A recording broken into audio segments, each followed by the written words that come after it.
Hopefully we don't have to visit any doctors because of the show. That'd be good.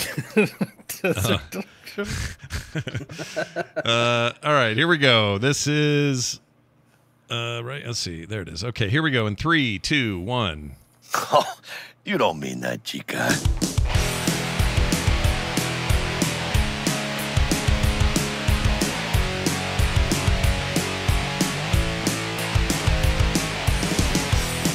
Good afternoon and welcome to Core. This is Core, talking video games, video game news, games we're playing, and more. I'm Scott Johnson with Beau Schwartz and John Jagger. We are all three back together. I think you guys did a great job last week, though. Nice job while I was gone. Yeah, that worked good. Thanks. The only downside was I got home on a Sunday late at night and couldn't put the show up till Monday.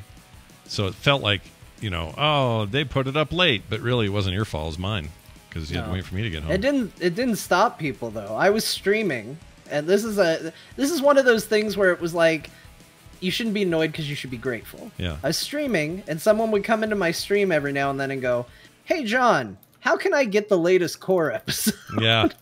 And it's like, you know, that's fine. I mean, I should be appreciative of the passion for the product, but, you know, like, okay, hold on. Let me tell you. Let me tell you how you can watch the VOD and when Scott will be back to post it. Yeah. He'll post What happened to the VOD? Is there a VOD? I didn't see a VOD. Oh, VOD. I usually go to comment on the VODs, but I'm glad you said that. I forgot to put the VOD up. But the VOD will be going up soon, along with tonight's VOD, VOD. That's great. Video on Demand. Double-decker. Yeah. Double-decker. Double-decker, everybody. Left a couple of those in the ship while I was gone last week. Anyway, hey, I'm back. And I had a great time. Highly recommend that Alaskan cruise if you ever get on one. It's awesome. We were on like a brand new boat, so super clean and like new and high tech and stuff, and relaxed. Played a lot of Steam Deck on the deck of the ship. Yeah, which I'll talk about. Deck on deck action. Yep, deck on deck action. Lots of deck. Had my deck hanging out. Rubbing your decks together. Yep. So you got a lot of use out of that, then, I guess. Tons of it. Well, not. I mean, at least once a day, I was on my Steam Deck. For some period of time, because there was lots of like days at sea and, you know, time where we were just traveling, and the whole point of that boat is to find something chill to do, and so that was kind of my go-to. I also, you know, read a chunk of a book I'm trying to finish. I wrote some stuff that I actually shared with you guys earlier. I don't know if I'm going to do anything with it. And I started writing a children's book my daughter and I were working on. So it was like creative time, video game time. That's awesome. None of it felt like work. It was just chill. My wife did great, except she gets motion sick, and the fourth or fifth day we had really severe seas, and it didn't bother me at all, like no issues. And it's a huge boat. It's like 17 floors, 3,500 people. It's huge. So I barely felt it, but she was like, oh, okay. For about midway through that day, she was about to hurl. But the rest of us did fine, and it was great. I missed doing the show, though. I missed hanging out with you guys, and I missed all the normal stuff, but I really needed the getaway, and so I'm glad I took it. And glad I'm back. So here we are. Real quick, I want to start the show out with an email that I just wanted to kind of get out of the way before we get going. This is from Ben, who is not our Ben, different Ben. Says, good day, gentlemen. Absolutely agree with John and Beau on AI being improved. AI being improved would be an area of development I would love to see more of in video games. I remember in Titanfall 2, one of the reasons for the hosted servers was to allow for cloud-based AI processing to improve NPC soldiers that fought alongside the players in the game modes. As for empty cities, I would think back to Lord of the Rings, Two Towers, special features about how they coded and developed swarm tech to render the big armies in the film. And tough that the tech would also be applied to open worlds, or thought, I think is what he meant. Not tough. Applied to open worlds, at least to fill some of the empty sort of sense that people are doing stuff in the cities, like, you know, GTA or whatever. Now, he said, love the show, Ben. I don't remember being here for this conversation, so I assume is one you guys had. Did you guys have it? It was last week. Okay. Yeah, we talked about AI as a potential avenue. You know, we were hitting a peak on graphics, it feels like. Mm-hmm. You know, the generational gap is kind of slimming down when it comes to graphic fidelity, really. Yeah. And Beau and I talked about AI being something that could be bolstered fairly easily for really impressive results. Yeah. Stop making self-driving cars and make better NPCs. Yeah, like, that's what we want. Who cares Yeah, about Beau self-driving wants cars? to throw actual progress out the window and have better video games. Actual progress? I You think think self-driving cars is actual progress? I think like, who maybe cares? we could do Drive your own cars, both. you lazy schmucks. Because probably they're not. It's not like somebody was programmed programming Guild Wars 3 and went, well, you know, I really want to make a new NPC, but I got to go work on these self-driving cars right now. Yeah. Well, yeah, I mean, like, you know, like they're like, how do we get this car to not crash into a bridge that it doesn't know is there? It's like, why don't you just make like Elder Scrolls 6 better by helping Todd Howard with some sweet NPCs that aren't scripted? Like, I'm biased. I don't drive. I'm a gamer. I see no value in self-driving cars. I'm like, it's a big billion-dollar waste of time. But you know, my gaming experience. I think we can have both. That's what I think. I think we can have both of these things. I think I don't we need think to get they're rid the of same self-driving people. cars. I think we should what get I rid think of it ultimately is. Sure. My whole take, just to add to this, would be some of the fears in gaming development right now is that AI will take jobs of artists and animators. And there's some real reason to think some of that's true. For example, we've talked about this, I think, maybe on the show before, but if you're a small developer and you're making a game that's sort of Baldur's Gate-ish, you know, 4 characters, turn-based combat, whatever, just imagine something like that. In those games, when you're creating your team or even your single character, you always choose from a portrait, right? You're like, oh, I like that portrait. That's the one I'm going to use for my avatar. And those in the past have been hand painted digitally or otherwise by artists, and that's a paid gig, and so on and so forth. But if you're a small developer and an AI tool comes out that says, by the way, we can generate in like 3 clicks 4,000 different totally unique, never before seen fantasy faces for your fantasy RPG game for people to choose from, and it will cost you a fraction of what it would cost you to hire out the art for it or employ internally for it. What do you think of that? Well, if I'm a dev, I'm going to say, well, yeah, let's do that. Why wouldn't we do that? And I've seen the results of that, and it looks really good. Like, legitimately as good as you're going to get from any Beau artist. Shared some of it with us recently, doing There Will Be Dungeons art that looked like he could have had him commissioned as AI-based art. They look like paintings. As somebody who does a lot of art for the work they do, there are parts of this that freak me out because it does mean some of that will be very quickly automated and will immediately push those people aside. But I don't think it's the taking of the jobs, because that is an issue. I think it's the trivialization of the effort. Right. Like, you know, you're like, oh, I worked on this all week. I'm not looking for kudos, but I'm just like, I'm proud I worked on this all week. And the computer's like, here's 5,000 portraits painted in Renaissance thing. Like, why do you waste your time, human? like how motivating it is when your hobby is like, you know, done by machines all over the world. Like, just because I know that art is a job, but it's also a passion. It comes from a place of inspiration. It's not It's not like shoveling holes or stapling paper together, or job wise, it's not like data entry or some rote thing you got to do day in, day out. You know, I imagine, I sometimes think when I think about game developers, I think about what it's like not to be an artist there, because I'm not an artist, but what it would be like to manage a bunch of artists. I'm not feeling very inspired today. I can't draw Jaina. Like, get to work and draw Jaina.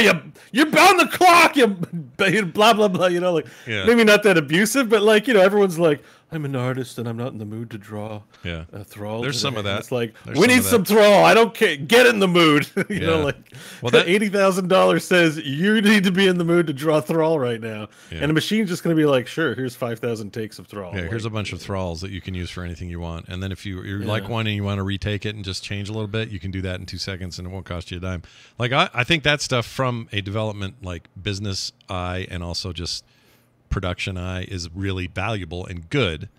As an artist, I don't like the idea of artists getting shoved to the side for what, like you just said, the trivialization of the process. I also don't think this kind of progress can be stopped, and I also think there are parts of this we don't even know about yet. It always reminds me of when Lotus 1-2-3 was released way back in the day, and the accounting world thought their jobs were over. They thought they were done forever. This thing's going to come and do all these spreadsheets that, you know, that we already do, and I mean like literal ledgers and spreadsheets, like written down. This is going to destroy us. Accounting will go away. No one will need us. And they were dead wrong. All it did was create jobs, like way more jobs. That automation just went crazy. So I can't quite see the straight line that I could see with Lotus and the accounting world as I can here. It's harder to see the straight line here, but I think there probably is some form of that, and everyone will be fine. Yeah, It'll need to be more. It'll need to be guided. Like Yeah. you More can't, often than not, you know, the progress is not the death of jobs; it's the creation of different jobs. Not always. You know, there's certainly people that have been outsourced by machines and stuff like that. It has happened, but you know, usually you see a shift in skills or focus. But I do think one thing, just to clarify what Beau and I talked about, because I think this is a whole other thing that would be interesting, because I'm kind of with you, Scott, where it's like I'm sort of mixed. I love the world and possibility that it opens up, where you know you can get so many hits so quickly, you know, like, because that's one of those things, like you for your fantasy games, you pick your portrait, right? Yeah. Like everybody kind of picks the same 3 or 4 portraits from those, and you just see the same thing all the time. Having a wide variety easily is good, but you don't really want it to be at the death of creativity or someone working on it. You know, we were talking more about the selling point for Half-Life for me when people told me about it wasn't, oh, this game looks unlike any other game you've ever played, the original Half-Life. Yeah. It was more, you won't believe how good this game is. Yeah. Like, the soldiers in this game are smart. If you hide behind cover, they'll throw a grenade to flush you out and then shoot you when you pop out. Like, you have to outthink them. It's crazy.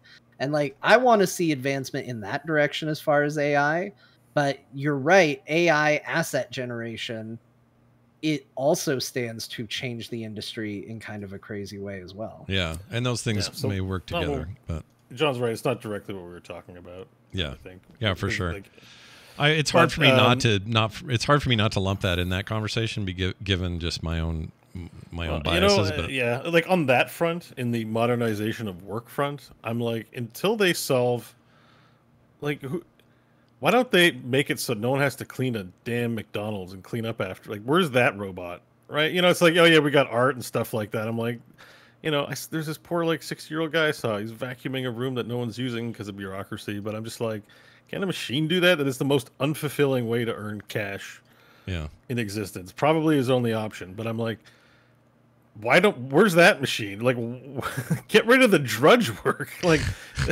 you know, if you're gonna build machines that can do, like, if you get rid of the drudge work, then people can just draw, and we don't need AI drawing people. It's because I think AI is a bunch of hot air for the most part. Like, it's kind of a scam industry. I know that there's real AI that's happening and there's real stuff there, but a lot of it is hype. Hype bubbles, in the same way that metaverse is. Like, self-driving cars are like not really going to be a thing. And all these, like, you know, crypto's this other sort of, it's AI adjacent, but it's a technophile kind of technology. You know, that's filled with problems. I think like actual like AI. So first of all, AI is not is artificial, so it's meant to be fake. It's not. If it was actual intelligence, it'd just be intelligence. Like, when is AI going to be alive? And it's like, we're not going to call it AI. You're just going to call it life. Like, no one calls a human artificial intelligence. Yeah. So if we're on that level of Turing test, then like, what part of it's artificial? Yeah. So like, by definition, it will always be lacking. So I think like all this, like, we're going to do all this stuff is like farther out than people want to make us believe. That's why I'm like, just focus on video games. Like, that's been the fertilizer for a lot of stuff is in video games. Like, build good AI logic systems so that you can have unscripted NPCs in town that actually care about their lives in a limited scope. Still artificial, they're not fully sentient, but give you that like sense of this is a real being in a game for that sort of experience. Like, that's a way that we haven't developed. Like John says, the soldiers haven't developed far beyond in today's games what are available then. Like, what are you doing? Like, all these millions and billions we give to the gaming industry? Like, how are you advancing the industry apart from buying yourself more yachts and keeping that money away from your workers and forcing them to unionize? Like it's advanced things, gaming. Yeah. Like, not other industries. Like, it's just not exciting to me, and it's just sad that, like, yes, graphics sell things. That's why graphics gets the push, because the E3s and the directs, and I love great graphics, don't get me wrong, but Sure. it just, that, you know, a lot of money gets poured into sizzle, and I think like what makes an experience, like a gaming experience, especially one where you're in a virtual world and maybe you sort of get lost in it, What makes a good gaming experience is more than that. And I really think no one pays attention to these things in the gaming space. Like one of the biggest stories was DeepMind and StarCraft. Like that's awesome. That was really exciting to me. Yeah. It's not flashy or sexy, but it's actually really, there should be more of that. Yeah. And it's sad that there isn't. I think there is. It's just slow. Like it doesn't, like you said. No, it's not happening at all. It's not happening at all, man. Like, oh, think I of the games disagree. you play I and disagree. I disagree. Here, let me tell you the differences. Like, and these are small, like, because that's my whole point is that they are small. But like, you can play games now that literally never have to load anything. They just are seamless giant worlds where you can go anywhere. And that wasn't always true. That's an innovation. Faster hard drives, faster tech, faster I/O, faster memory, faster technology that then the game developers can take advantage of. Yeah, that's not the gaming industry coming up with anything. But that's the broader technology, right? Like, yeah, I guess that's true. Areas that gaming houses specialize in where they can innovate. Yeah, but and I think I get that they have to leverage better equipment and stuff, but still, there's I mean, I guess what I'm saying is if you go play, a Genesis game and then you remind yourself that it was just 30 years ago and look what we're playing now. Mm-hmm. I mean, there's a hell of a lot of innovation between then and now. It takes a while. Dungeon Siege alone was like, hey guys, no loading screens. That was like their one microphone drop. Buy our game, no loading screens. You're gonna load one time. Now, if you see a loading screen in a game, you're like, the hell is this for? Yeah, what is? So I'm not saying there's no innovation. I'm saying there's no innovation in AI. Like there's no innovation on independently controlled beings. Mm-hmm. Within a game universe. Like we have tons of voice acting to do, tons of scripting. How about dropping some money in actually a good voice replicator? Like you can talk about generating 500 images that an AI can do.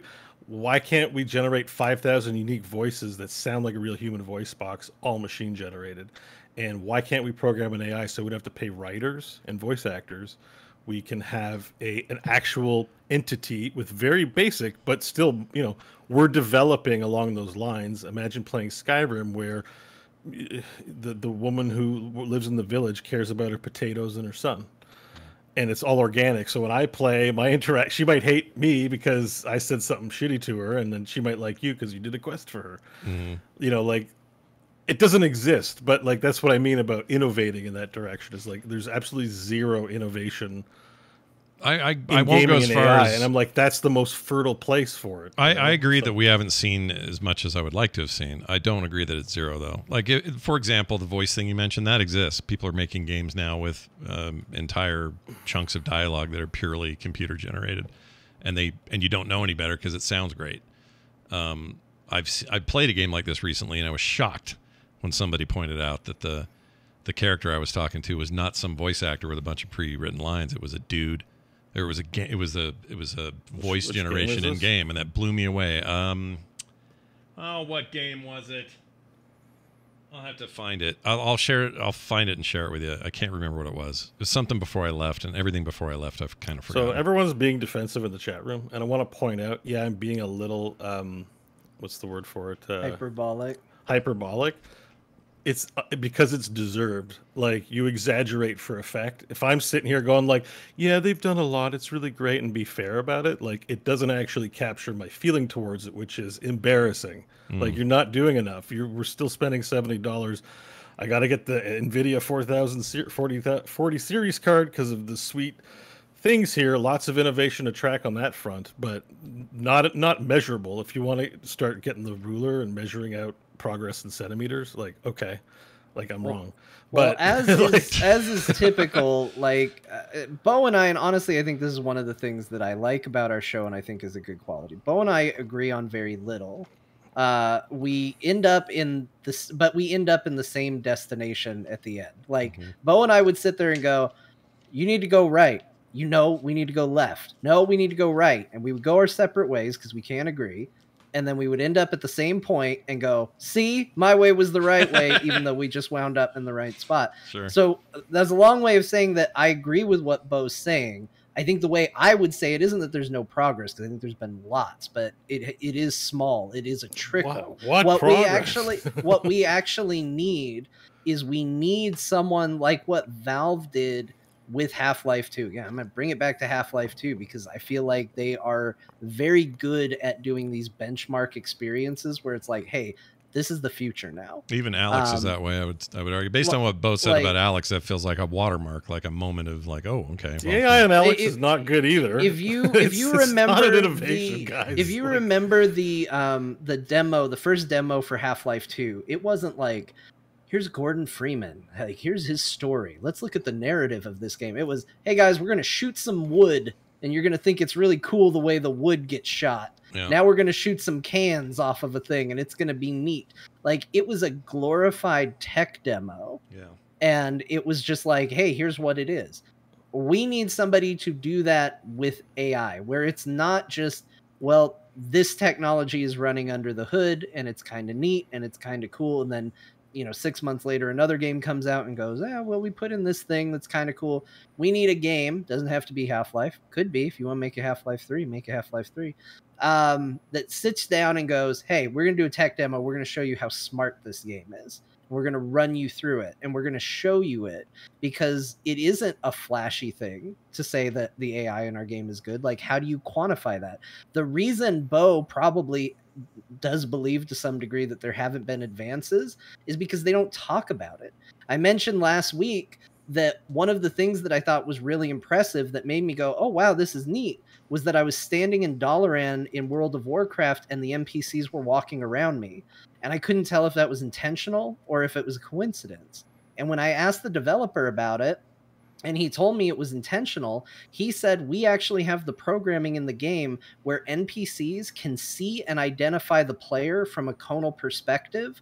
And I said, wait a minute, so you're telling me in WoW, this old-ass game, I can go and hide, and an NPC could go walking around the town looking for me and identify my character based on sight. I could literally hide from them, and visually they would have to seek me out. And he goes, yeah, that could happen in the game. Yeah. They don't talk about that technology. You don't know it's there, and they don't use it. That's something I found out from a developer talking about their video game. I'm glad they have a technology they don't use. That's so amazing. I'm so they don't talk about it because it's not impressive.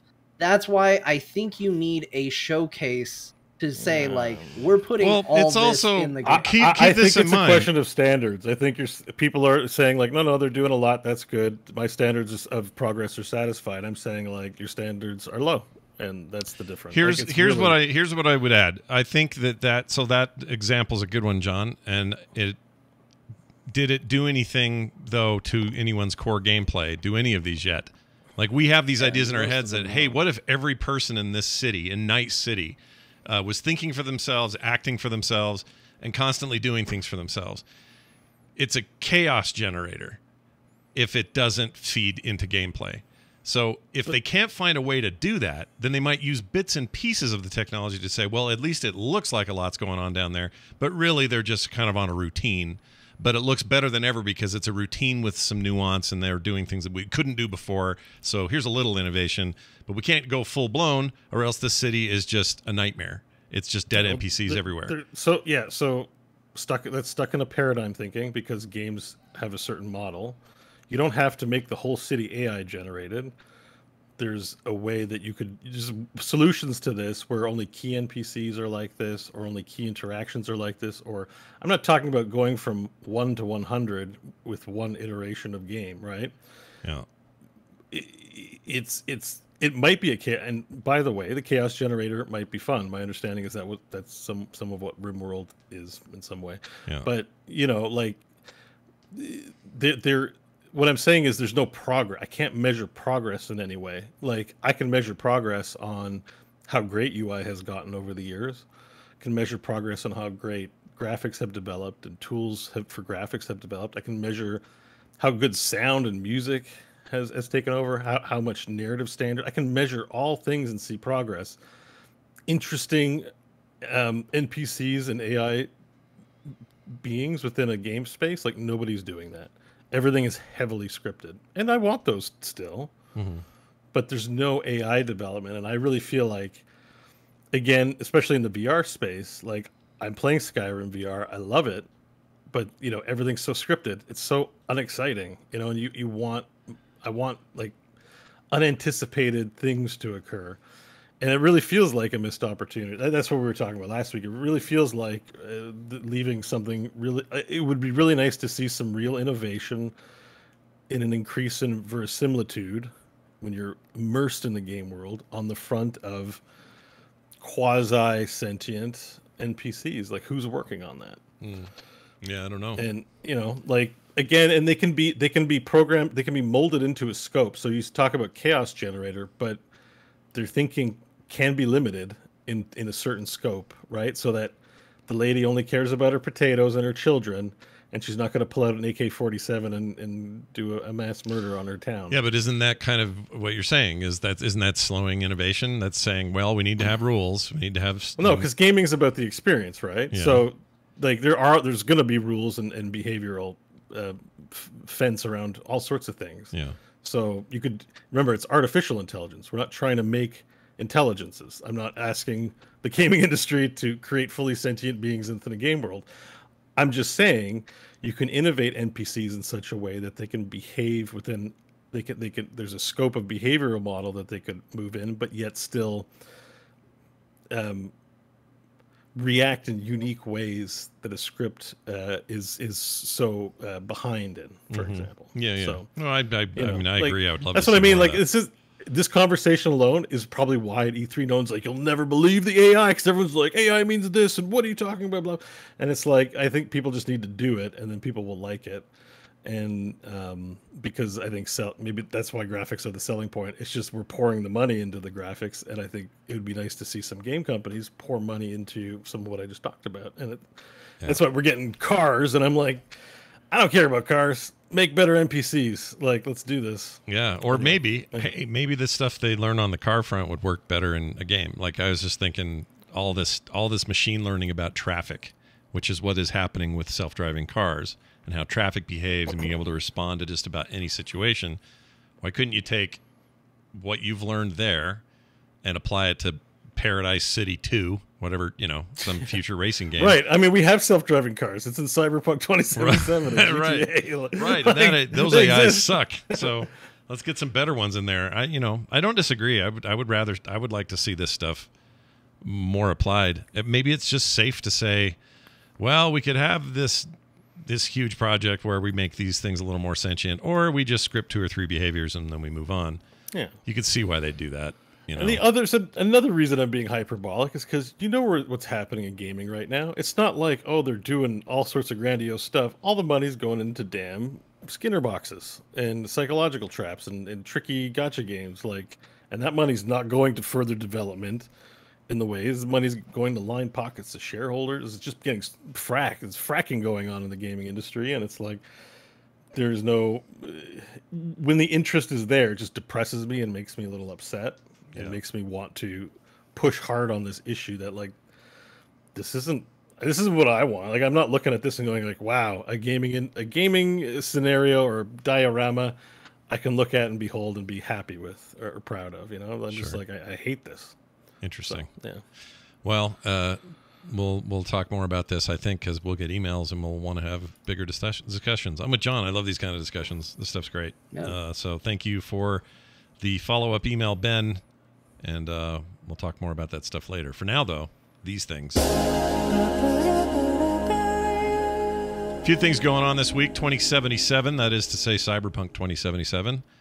Got a 2023 expansion announced with Keanu Reeves returning in his titular role. The game, or this will be its only expansion. They said that. But that it will be big is what I keep hearing. It's like it's big or bigger than The Witcher's entire DLC content is the plan My here. understanding is that's a big DLC. I still haven't cracked it open yet, so I have no idea what that means. It's pretty big. What was the one called, the final one that everyone loves so much? Blood and Wine. Blood and Wine. Very, very good. Yeah. So, I don't know. I have high hopes about this. I ended up playing Cyberpunk this week, which we'll talk about later, partly because this announcement came with a new patch, and that new patch had some really nice stuff in it. That feels like it's a long time coming. It feels like the game might be finally fully baked in terms of a technical standpoint, although I did have some weird bugs, which is fine. Look, open world jank is sometimes a real good time, and I don't complain that often. It's when it breaks your ability to play the game that there's trouble. Yeah. But you know, I think the biggest problem with 2077 bugs is with how rocky it was at the beginning. As soon as you see something go a little weird, you're like, is this going to break the game? Yeah. Because in the past, this broke the game. Yeah. Yeah. So there are these moments of like, ooh, okay. Like I was driving yesterday and suddenly my car just went berserk and I died, I think. I died. I don't actually know. Then there was a load screen and I couldn't get out of it. It wouldn't load fully. So I got out to the main menu, loaded my most recent. That load worked, and I sent you guys a video of this, I think. Maybe I didn't. But my car appeared in the sky, like way up in the sky. And I'm behind the wheel, first person. And all of a sudden, it's just this car dropping. And it dropped all the way down into the city. And the car smashed 3 NPCs that were working some hot dog stand. And brutal dystopian future, man. So much for your pacifist run. Right. Right. I actually killed 2 NPCs doing this, and it was in where it was situated. I couldn't pull out of there. The car was there forever. There was no getting out. I've had some car issues too in that game, so that's not unheard of. Yeah. With spawning. Yeah. I couldn't finish a quest because the car wouldn't let me get into it that I needed to get into. Yeah. That was early on. Yeah. And I think a lot of that is solved now. Like, you know, I'm hearing most of those issues are ironed out, but this is the 4th or 5th like post-launch patch. I think they're up to now. So they also, I think go ahead. I just think there's still going to be bugs, but it's as good a state as it's ever been for sure. Yeah. So that's coming soon. It's going to be called. Whoops, I got to click it because I can't remember the name. Something justice. Value Liberty. Phantom Liberty.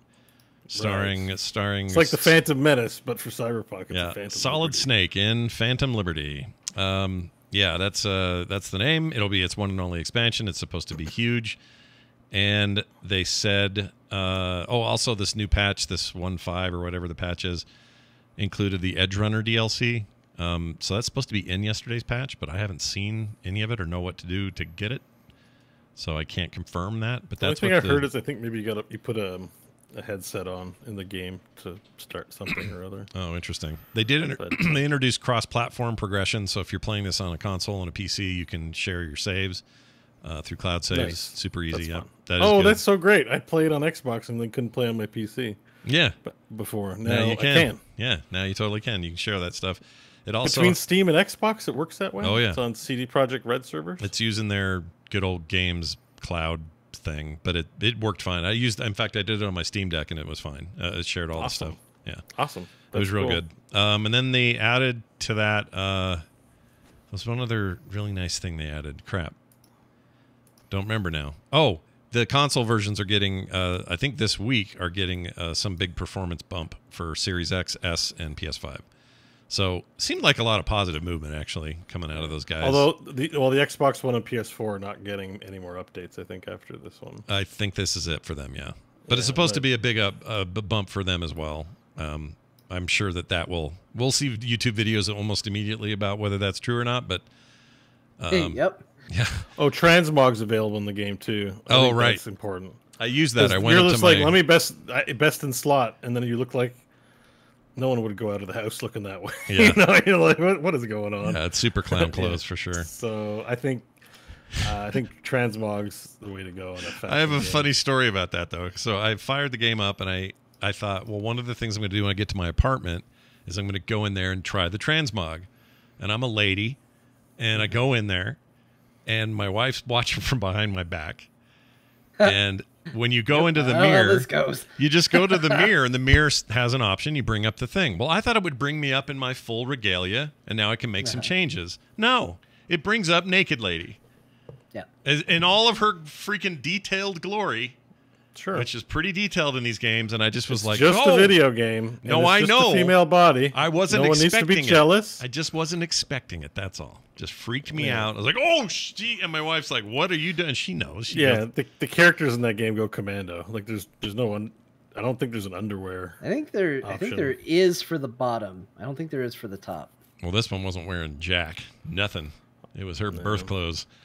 I think it's so weird that a game that is on style puts armor points and skills on armor. It's just not that game. That's like a medieval game. 100% agree. Like anytime a cyberpunk type universe game doesn't have a transmog option, at the very least, I'm kind of in the same camp of like, why are you putting armor points on it at all? Shouldn't that be a body mod, right? Like, yeah, exactly. Forget my jacket. Shouldn't I get like a metal plate in my chest to deflect the bullets? And then who the hell cares what jacket I'm wearing? Like, let me be riddled with Terminator holes and stuff. Like, those universes are so about style and flair that it shocks me if transmog isn't an option. Like, well, it's there now. Should be number one on the list. They got outfits now. They got well, maybe they had them before. I don't know how easy they were to use, but you can do full outfit systems, and I mean, probably not. I'm glad the transmog's in there because I'd be like, oh, I like this. Well, it has 10 less armor points. I better put on the thing I don't like. You know, like. Yeah, like John's right, or they should just do the paramilitary thing, which is you're wearing a giant armored suit. So, because that's in universe, in the future we protect from hyper bullets by wearing, you know, a plasteel exosuit. Then you're just going to look like you're wearing an exosuit. Like, live with it, you know. Like, you're trying to, I have a lot of criticism about Cyberpunk 2077. That's one of them, but I really love that game still. Like, I really like the game, but like, man, it gets some things like so. Ugh.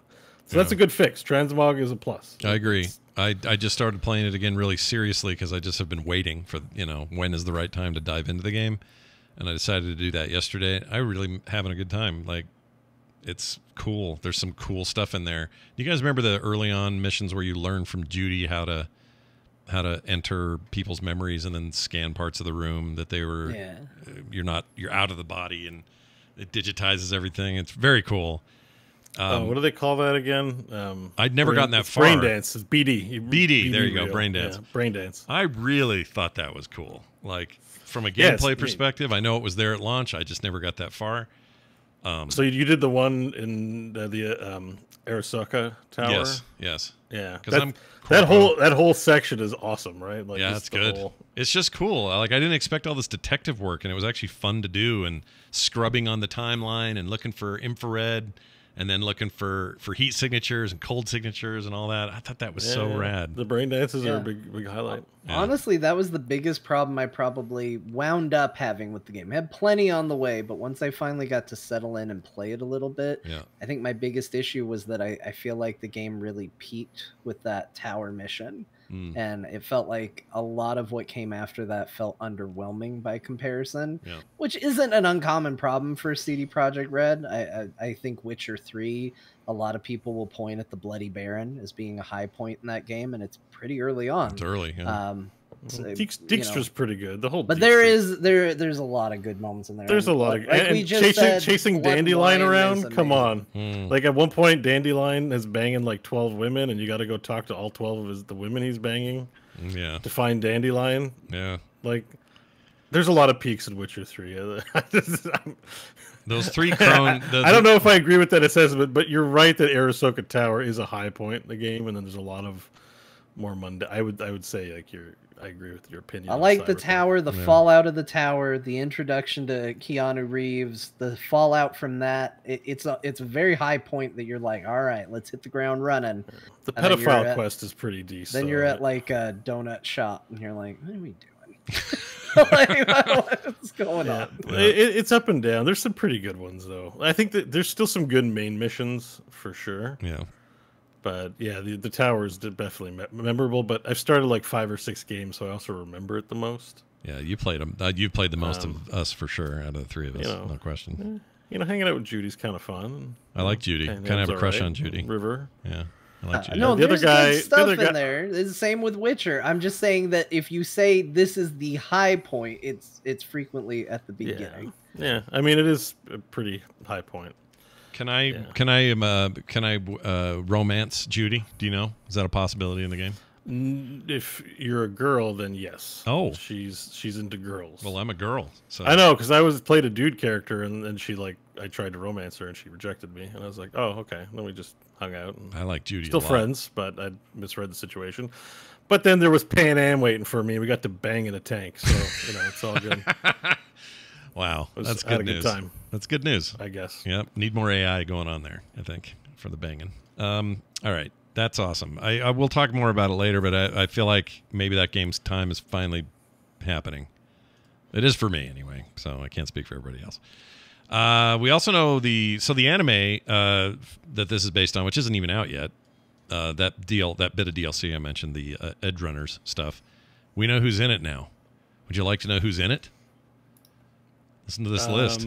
Listen to this list. There's a list. I don't know most of the names. There's just a few standouts in there. Yeah, I know a few, and one of them I'm like, man, he's in everything. Gets now. around. We'll start with him. There's the dude named Faraday, played by Giancarlo Esposito. You may have heard of him from everything else. That's him. Yeah. He just turns up constantly. I was like, everything I watch, I feel like he just pops up in at some point. You're gonna run into him. He's like the new Tommy Lee Jones. Yeah, it's a shocker to see that. Not really. I expect him to be in everything now, so it's fine. We know Matt Mercer. He plays Falco. Let's see if some other names here. Stephanie Wong plays Kiwi. I like her. Zach Aguilar. I don't know him, but anyway, it looks fun. I keep hearing this is good. I've heard good. It was mainly for Giancarlo and Matthew Mercer. Those are the only two names I really recognize out of this. But I was like, oh damn! I've heard good pre-press on this. Like people are actually saying it's good. So it's a Studio Trigger joint. It's gonna be good. Yeah. We went through this last week. I don't think John needs to hear me talk for an hour about it again. But yeah, yes, I'm excited. Yeah. Full passionate. I would put it down as just the let's let Beau talk about it. And I did not expect the level of passion I got out of him when I love Studio Trigger. I love Studio Trigger, and this is one of the highlights of the year. This anime, not because it's Cyberpunk, just because it's a Trigger joint. They make good stuff. I get it. I like their stuff. I don't think they're universally liked, but I like them. I'm here for it. So sign me up. All right, moving on. People are using their Steam Deck. I might be one of them for accurate Wii U and 3DS emulation. Honestly, that's why I put this on here. I was like, "Have you tried this, Scott?" Because I know you're trying many things. Yes, I have. If I were to say hypothetically, would you be familiar with the concept of Wii U or 3DS style games? We'll just say style games. Style games on your Steam Deck. How's that working out? Well, it's working really well. So the big difference, or the reason that it's unique or interesting that 3DS and Wii U games in particular are being emulated well, is because those are consoles, if you recall, that were primarily, not entirely in the Wii U's case, but primarily dual screen kind of things.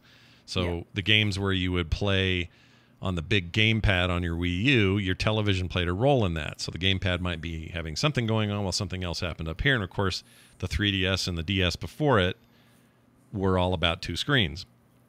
And DS emulation has been around forever, and they've come up with ways to handle that on the same device. But the unique thing here is there are ways now, and I've done it with a couple of games, for you to say, take a 3DS title that you loved. Let's say, what's the Fire Emblem one? Whatever it's called, Fire Emblem 3DS. Fire Emblem, I can't ever remember. Attack of the my favorite Clones. One. It's Armies so good. of Shooting or something. Yeah, Army. Fire Triangle and plus. You're not far off. What's it called? Dragon Emblem? What's the series? Fire Emblem. Fire Emblem. Yeah. Fire Emblem, Army of Awakening. I'll just look it up. It's Awakening. Awakening. I love Awakening. Awakening so is awesome. And so that's what I decided to try this on, and I also own the ROM, the actual cart, so I felt better about this. But it 100% works, like no issues, and it looks great. That's cool. Yeah, you can play it. Now you can also play it. There's a way to play it just on the deck, because it turns out you don't need the stylus side to do much. You really don't need it very much. So there's different layouts where you can have it be tiny and in the corner and bring it up only when you need it, or gone altogether, which some games will support that. Or if you really need them both, you can stack them. It makes things a little small on the device, but there's ways to do all of that anyway. But this splitting it between two screens thing is what's kind of unique here, and it totally, absolutely works. So yeah, it's pretty rad. I haven't done any Wii U stuff at all, but I've done a couple of 3DS games, and I was impressed how easy it was to set up and make it work. Try a game that rhymes with Cario Maker. I haven't tried that. That's a good one to try, right? Yeah. The Cario Maker or the Cario Cario Baker. Maker. Cario Yeah. Baker. We'll put a B on there just to. Yeah, it's where you baking cars. Yeah, bake cars.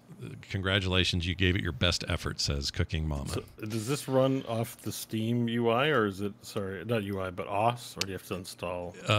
It what runs. do they call it, to bootstrap it in? Or So something yeah, like that? you do have to do. So you just run it in desktop mode and then install this thing, and then you never have to go there again. It's really easy. The stuff. Oh, I forgot about desktop mode. Right. So okay. So it's called Deck, or EmuDeck is the place I went. EmuDeck.com. They have everything you need, and it's super simple and automated.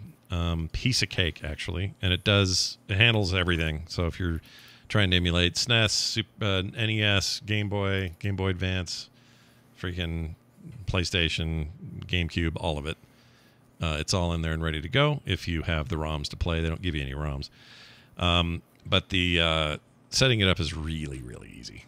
So I recommend a mouse and keyboard if you have it, just to. And in a way, because there's a lot of the games are both on PC and Xbox. Mm-hmm. The Steam Deck is a Xbox emulator. Well, it also does. If nothing's exclusive, it's like Sure. basically. Well, plus it does. I just think it's funny. That's all. It does a really good job with Game Pass as well. It's an incredible Game Pass device. Do you install that using Steam Desktop? No, but you're just doing the cloud, xCloud version of it, so you're streaming it. Got it. But it works you great. can get PlayStation games, because I know God of War and Horizon Zero Dawn and Spider-Man. Oh yeah, are all and all of those you like, just mentioned, they're all deck verified, meaning they're all like ready to rock. Don't have to do anything special. Just load it and you go. Yeah, boy, oh boy, one day there will be just gaming device manufacturers. I love this thing. It's my favorite thing in a long time. Anyway, there's that. Moving on, James Gunn almost made a Hitman movie instead of Guardians of the Galaxy. Whoops. Are we glad? We're probably glad, right? It's probably worked out best for us. It's probably a net positive, but I would be curious to see what a James Gunn Hitman movie looks like. I feel like whoever has the rights to that should be like, hey, James Gunn, when you're done with Guardians of the Galaxy and Peacemaker and whatever else thing you're working on, why don't you come make Hitman and give the world the true Hitman movie? I'd be fine with that. I think Hitman deserves better. I think it could be great. I feel like Arcane is setting our expectations a little high on the track record of video game movies. Remember, they're mostly not good. They're mostly bad. You're right. They are, but I have faith in James Gunn. Like, here's the reason why I think a James Gunn Hitman movie might actually be good. Okay, go. Because Hitman exists in a weird place where it is both extraordinarily serious and extraordinarily stupid at the same time. Okay. And that is exactly the sweet point for his movies. Like, it fluctuates between this is a serious situation that should be taken seriously, and here's something completely dumb that is also really cool. Objection sustained. I think he could pull it off. If anybody could, I think he could do it. They certainly haven't done it the other two times they tried. Yeah. All right. Yeah. Although, Did you say why he didn't end up doing it? He did Guardians of the Galaxy instead. Yeah. Oh, so not enough time. He wanted to do it, not enough time. He wanted to do it, but they turned him down. He had a Oh, that's right. They turned him down, and he did Guardians. And then he went and did Guardians, which so we wouldn't have had Guardians. Maybe it would have been like it'd just been a different director. Probably would have been like just a different director. I mean, it might have been fine. I don't know. James Gunn's great, but it could have been Taika Waititi. It could have been. Anybody. It's hard to wonder how much is the Marvel machine versus the director themselves. I always wonder that. Yeah, I do wonder about that too. Honestly. Yeah, I think in the Star Wars side, I think they get really up in their business.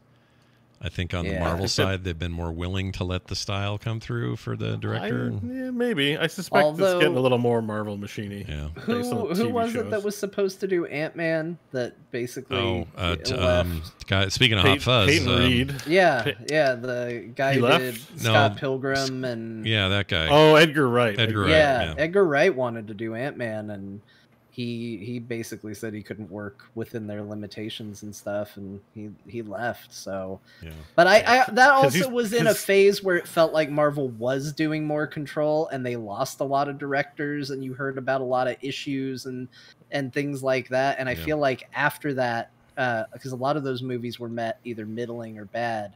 And then you start seeing things like the Thor Ragnaroks and stuff like that, where it feels like they got a little more freedom to be who they wanted to be. Sure. So that being said, I don't know, that might come around because Taika did the Thor 4. Did anyone? I didn't even go see it. It's like I saw it. happen. Yeah. It's everyone okay. was like, it was a collective meh.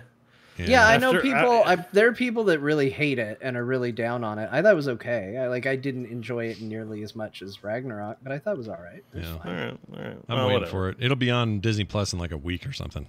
It's on right now. Is it? Did it hit? Yes, today actually. Oh. I think it was a today thing. Everything's a week off in my head because of my trip. I can't think straight. Disney doesn't do VR, does it? Steam? Like 3D. I mean, 3D movies. No, I need content. I need video content for my VR headset.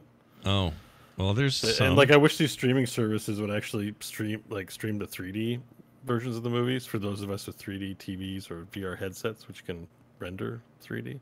Yeah, but can't find it anywhere. Wait, if you just had like Avatar, which is a 3D presentation, you can. It works way better than wearing glasses. It like because it's stereoscopic. It's beautiful, hand in glove. Try and get you 4K. I'm like, I want 4K 3D versions of movies. They look great in VR. Holy like. Huh. In lieu of an actual side-by-side 180 video presentation, which barely exists, just amateur movies of people clipping their toenails and stuff. Yeah. But like, movies are fun cinematic experiences. They work great in 3D, even if it's a flat screen. There's none of that red and blue like hue at all. It's just perfect. It's just like, oh, I see depth. It's cool. I did not know that was even a possibility in VR. I had no idea. I thought it had to be. I mean, you could watch like a virtual flat screen in VR space, but I didn't know you could get 3D out of it. That's cool. Yeah, well, if you go to the reason I figured that out is you go to the big screen app on the Oculus store. Yeah. They'll rent you movies. I don't want to rent movies, and the prices are kind of expensive. I was kind of hoping for a streaming option. Yeah. You can't, and they're old. It's all like Transformers, like G.I. Joe. Like they're not good they're not good 3D movies that I want to watch. Yeah. But you can watch the trailers. So just check out a trailer or two and get a sense for yourself. It's like, oh damn, this works. I'm gonna have to try that. I did not even know. Yeah. I thought it would just. I didn't know either, but it makes sense. It's stereoscopic, right in your eyeballs. It just works. Nice. Yeah, all right. Next up, Jason Schreier, always on the Johnny on the spot with his stories, I suppose, has confirmed 2 new Assassin's Creed announcements from Ubisoft coming this weekend. Supposedly one set in Japan, the other set in the Roman Empire. I thought there was a third that was in Iran. Yeah, we talked about that last week, and they kind of confirmed it, but I don't know now. I mean, maybe that's the way you fight leaks. You just leak a bunch of other shit that isn't true. You're like,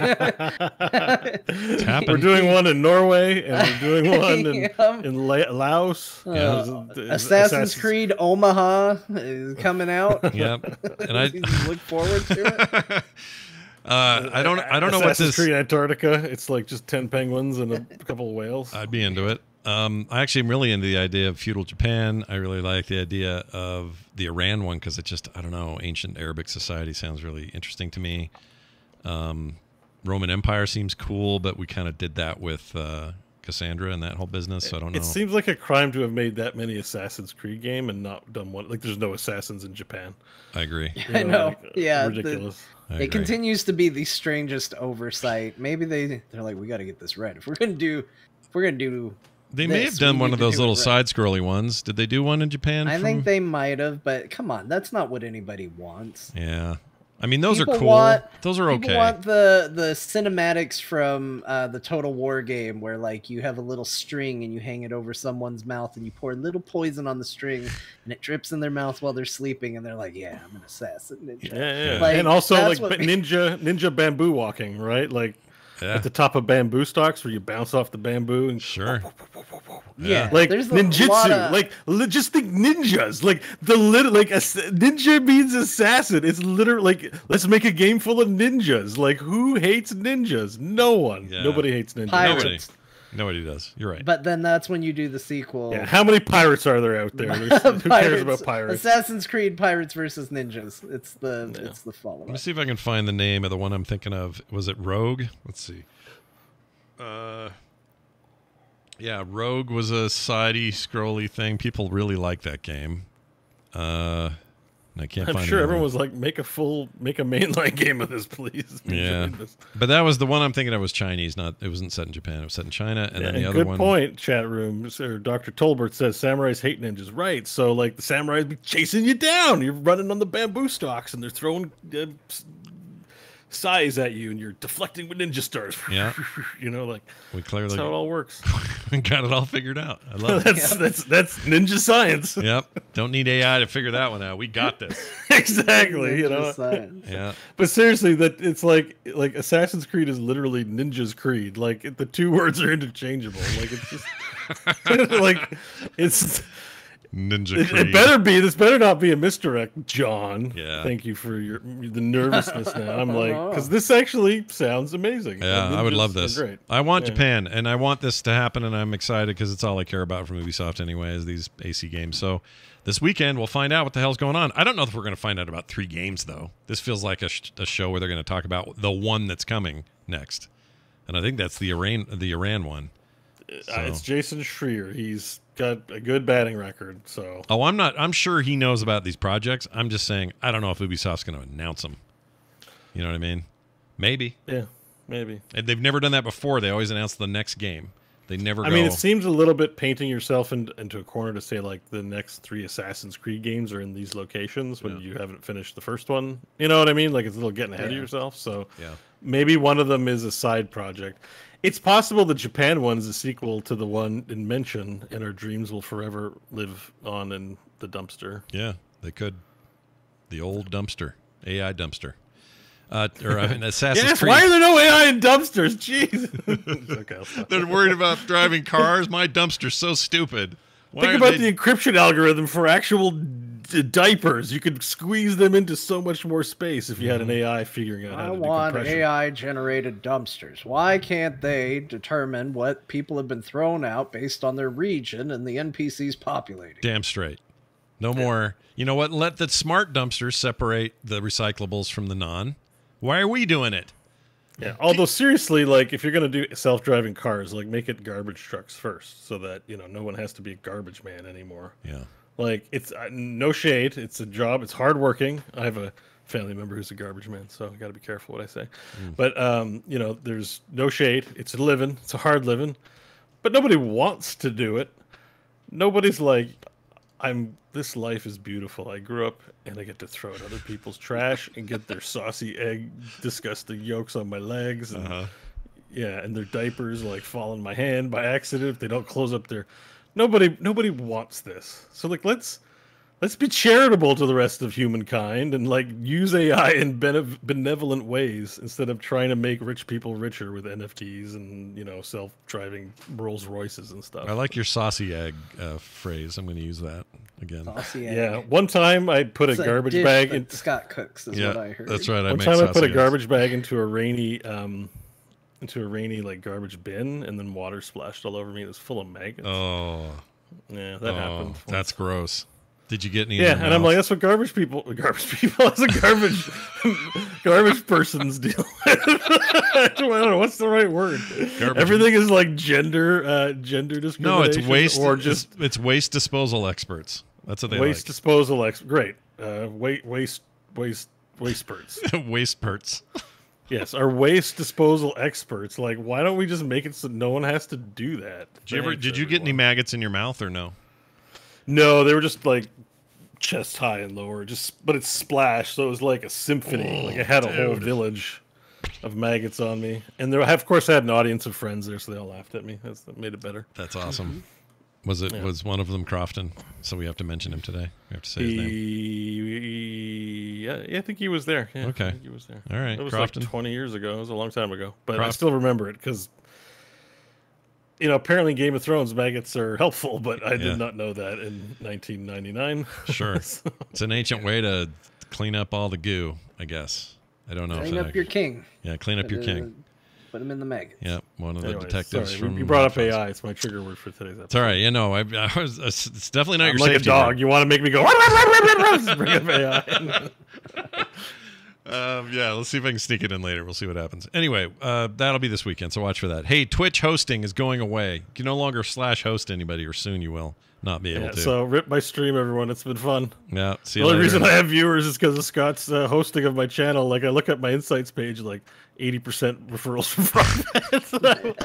Like, well, my Twitch career is over. Yeah. No one else is gonna find me. I But think thank it's a you, Scott. bummer. I appreciate it. Did they have they detailed their reasoning for this? Because I think it's a really robust feature that should stay. I don't get it. I read through the article, and the consensus is everyone's kind of baffled. They just announced they're doing it because I guess it's deprecated and not worth using.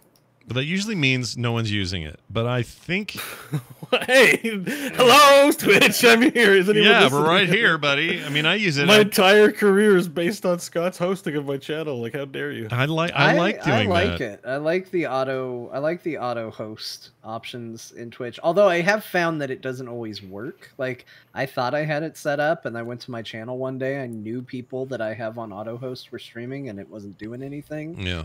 But I always thought that was nice. You know, they're not getting rid of raiding, are they? No, like, raids that's are still a staying. thing. You can still do raids. Yeah, Because I do raids are like fun. that. And, you know, that Brian Dunaway and you, Scott, are the source of my channel doing raids. But Yeah. I agree. Like, hosting, I think, is a cool feature. It just seems like a feature you shouldn't get rid of. Like, Seems weird. Yeah, you got the infrastructure. There must be something else by root. Something else changed, and they have to root this out because it's deprecated. And I don't know.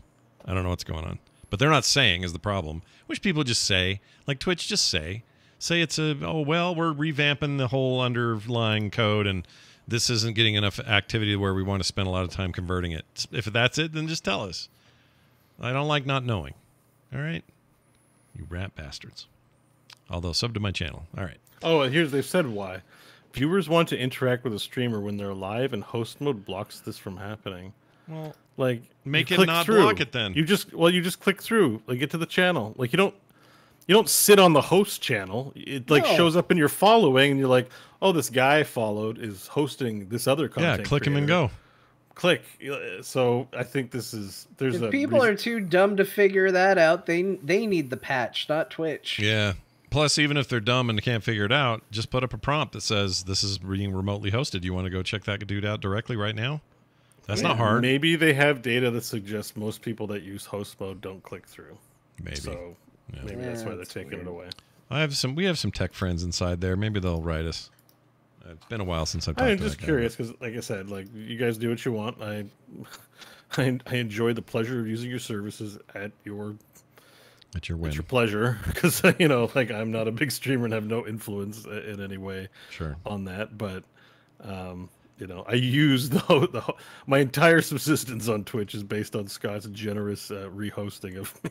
And I'm like, well, Happy to do it, but I feel bad for anyone out there who's got like a big channel hosting them, because mine's, you know, whatever, it's okay. But like somebody who's really got a channel and they're hosting smaller folks, I feel bad for those. They're not going to get that benefit anymore, not directly. We'll see. I average like 200 to 400 views on a stream after it's done. It tells you that. So Sure. if that starts going down, then I'll have your answer for you. Yeah, I guess we'll find out. More on that as we move forward in our streaming lives. Okay, here's some good news. The good news is I have a Sony story and then a Microsoft story. The bad news is the first story about Sony is also about Microsoft. The second one's all about Microsoft. Now, a couple of weeks ago when I was here, we had a nice discussion about the new PlayStation controller that's kind of like the Elite competitor. So we had one of those already. But it was a couple of weeks ago. So I'm just putting it out there. To stave off Yeah, because people get weird. fanboyism emails. Yeah. People get weird. PlayStation stands really get up in your face. So do Microsoft ones. But what I'm saying is, don't have weird ideas in your head. These are just two significant stories this week. So here's this one. Jim Ryan is dishing on the Call of Duty deal. He's Jim Ryan over at Sony. And not to be confused with Jack Ryan, who was the president for a little while. Right. And Right. Not Jack Ryan, action CIA representative. We're talking about this guy. presidency. Yeah. yeah, it's not talked about very much, but well documented on film. Yeah, correct. Phil Spencer brought up a private discussion in a public forum saying the Microsoft deal for 3 years was inadequate on many levels, he says. So basically the complaining right now has been Microsoft has said when we seal the deal with ABK and we buy all of this, Call of Duty will still be on Sony's platforms for at least the next 3 iterations of the game.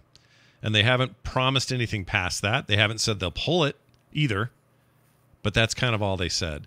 Yeah. And but Sony, to be a little nuanced about it, Phil Yeah. didn't say 3 years. Phil just said we want them on the platform. yeah, that's correct. So what Jim's tattling on is that they've only committing to 3 years, and 3 years is inadequate considering we've had Call of Duty for 20 years. Yeah, they don't like this idea. So there's backroom wrangling going on, and then Phil's out here being like, yeah, we're going to have Call of Duty on the PlayStation, and Jim's calling bullshit on Phil Spencer. Yeah, well, that's because He's like, this is private backroom conversation. Yeah, We're still negotiating, but now he's going out telling people things, and we're not anywhere near settled on what this needs to be. Yeah. So he's actually, maybe rightly so, if they're in the middle of negotiations, yeah, and Phil's out there putting pressure on PlayStation to make an agreement by publicly trying to get the zeitgeist on board. Meanwhile, maybe 3 years isn't a good contract. It doesn't sound like a very long contract length to me. no, To make, if I was working for Sony, I wouldn't feel like, 3 years goes by in like a snap. Like, It sounds existing to me. They probably already have this deal. Yeah, I think the 3 years. that was No. what Phil If you read said. if you read the article, they're negotiating. Yeah. So these things go up for renewal. So they're in negotiations about the future of Call of Duty on PlayStation. Yeah, I just mean prior to this, they would have had a deal. Activision would have had a deal with Sony, and that whatever that deal is, they have to honor, unless they're going to just throw it away and start over. I don't know. Maybe that's what the negotiation is to start over because they're saying that right now Microsoft has only offered for Call of Duty to remain on PlayStation for 3 years. Okay. Yeah. But that's after the current agreement between Activision and Sony ends. We don't know how long that deal goes Yeah, that's for, the one though. I thought was 3 years, but maybe they're just two totally different timelines. I think Phil wanted you to think that deal was 3 years. I don't know if that deal is ending or not. Who knows? Yeah. That does shed different light on it, because the general consensus before was that the current deal in place was for 3 years and that they intended to honor it. Not, hey, we're working out a deal and right now people have said 3 years and we're going to honor that. That's a different story. So who knows? I still think Microsoft is going to commit to as little amount of time as possible because, again, a lot changes in a couple years. Sure. It doesn't, who knows what the gaming landscape looks like in 3 years. It's easy to look back and go, it doesn't change that much, but it does. And I think Microsoft wants as minimum a commitment as possible, and Sony doesn't want the deal to happen. I think the deal's going to happen, and I think, maybe there's a chance Microsoft has to commit to more. Yeah. Who knows? Yeah, I think you're right. Maybe Call of Duty comes off. Maybe they don't come to terms. Maybe. Yeah. Maybe we'll get Call of Sony. Call of Sony. How hard is it to make a military shooter in 2023? Yeah. Well, if you ask Sony, it's impossible. Yeah. If you ask Microsoft, anybody can do Anybody it. can So do it, it just yeah. depends on who you ask. Yeah. It's a very, very who you ask dependent, this particular argument. All right. Moving on to the actual Microsoft only announcement. There's a brand new Elite controller from Microsoft with a lower price. $50 cheaper than it's been in the past. Other than that, not a lot changed. There are some physical differences. It's got this white body, rubberized grip thing with the black grips, shorter trigger locks, and there's also a Design Labs version coming that you can customize. Yeah, so we actually, funny enough, talked about that last week as well. Was not really the Elite controller, but the Xbox Design Labs where you can customize the colors on your controller. Yeah. Typically, the Elite versions of controllers are not on Design Labs. Like, they are what they are. You get the Elite and it looks the one way. But they did tease that the Elite was going to be coming to Design Labs. It doesn't look like it's going to have the same level of customization as the other controllers. It looks like it's probably just the bits that are white you can get in one different color. Yeah. But at least that's some variety if you're like, well, I don't want the black or white controller. Wait, are we getting licensing fees for this? What do you mean? Well, it's the core controller. I'm looking at the title, Xbox Elite Yeah, it Wireless is called the Series Core. 2, the core model. Oh, they call it the core model. Oh, geez. I don't know. Hey, Phil Spencer. For 3 years, we'll make sure you can Phil's keep your listening. podcast. Come on, dude. I thought we had a parasocial relationship here. What the hell?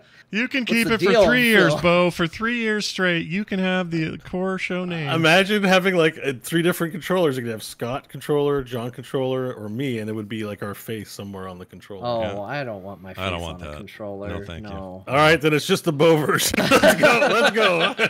I'll design a version of a controller. I don't want my face on it. No, sir. So this is $50 less than the current one. I think that's pretty great price-wise. If you like the Elite controllers, that's one of the reasons to hold you back is maybe cost, but it's $50 cheaper. Now, if you do design labs on this, that you'll pay the 50 back. I'm sure to do that. I did this, by the way, not the Elite, but I have a controller I did on Design Labs. I think we talked about it here. The whole reason I did it was so I could talk about it here. So if I didn't, I'm a terrible podcaster. But I did that. No, we did talk about it. Did we? Okay. Couple times, I really liked that controller, and I liked the customization. It was really cool. So if I was ever going to get an Elite, which I may grab one of these finally. Yeah. John, you got the Series 2 or something, right? I got the very first one. First one. Okay. I hope it holds up. The new one holds up better than the Series 1 did. Yeah. My rubberized grip started to come off. Oh. But you don't want that. That's why that they're was the rubberized. Series 1. It was a long time ago. I used it for a long time before it happened, but it did. But I would be tempted to do a Design Labs one as well, because I don't want just a white one or a black one. I want to pick some colors. I do like this. I do kind of like the black grip white body, though. I'll admit it does look good. Yeah. I mean, that's what I use right now. Right now, my main controller is a Series X white controller. Yeah. I specifically got the white one because I thought it looked pretty slick, and I think with the rubberized grips on the side, it looks even better. Yeah. The one I had made on the design thing on the labs was looks like a B. It's basically a yellow body, black under parts, black buttons. It just looks like a Hornet, and I really like it a lot. I like yellow. All right, so there's your Microsoft news. I did want to mention a couple of other quick things. Tencent acquired 49.9% of a minority stake in Ubisoft. That is barely a minority stake. And right. That's a massive stake in the company, but a minority stake, I guess, by 1 point or whatever. It made their shares crash after the news. They tumbled hard. Shit, I missed that part. I saw that really earlier. Made today. their shares crash? Yeah, I think they're just.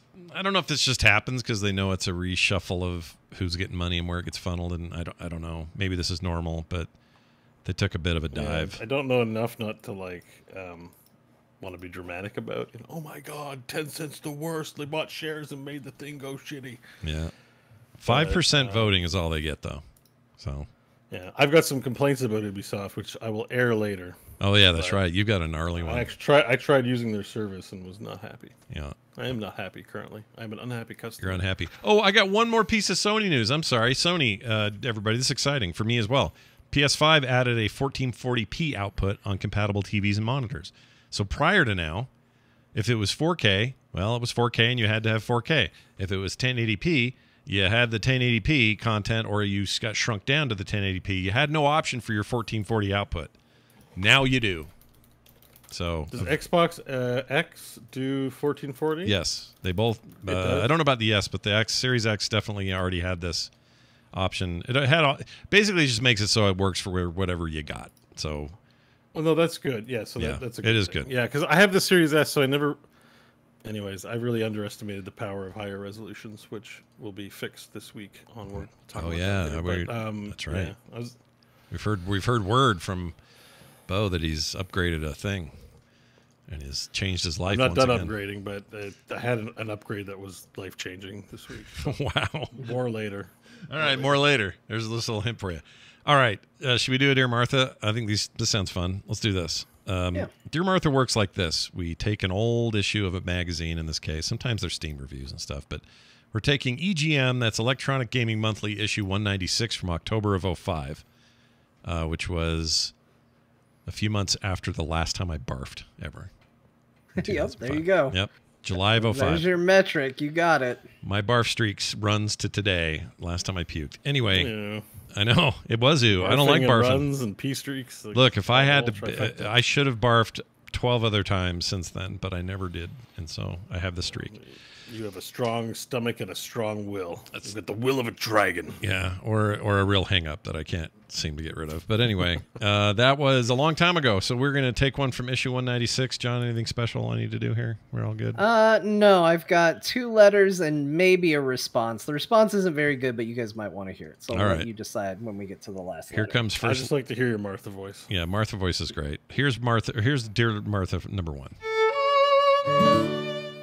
My dearest Martha, I'm tired of seeing so-called fans of video games all wearing the same t-shirt bought at Target, J.C. Penney, Sears, or some thrift store. They all wear it around town thinking they're the biggest fan because they have a shirt. A few minutes later, another person walks by wearing the same shirt. Wearing those cheesy Target Walmart shirts makes you look like a poser and a cheap ass. Yours in this life and the next, Ducky. I think I wrote this. I like the name Ducky. I think I wrote this. Mike's been, because Mike has a little kid. Yeah.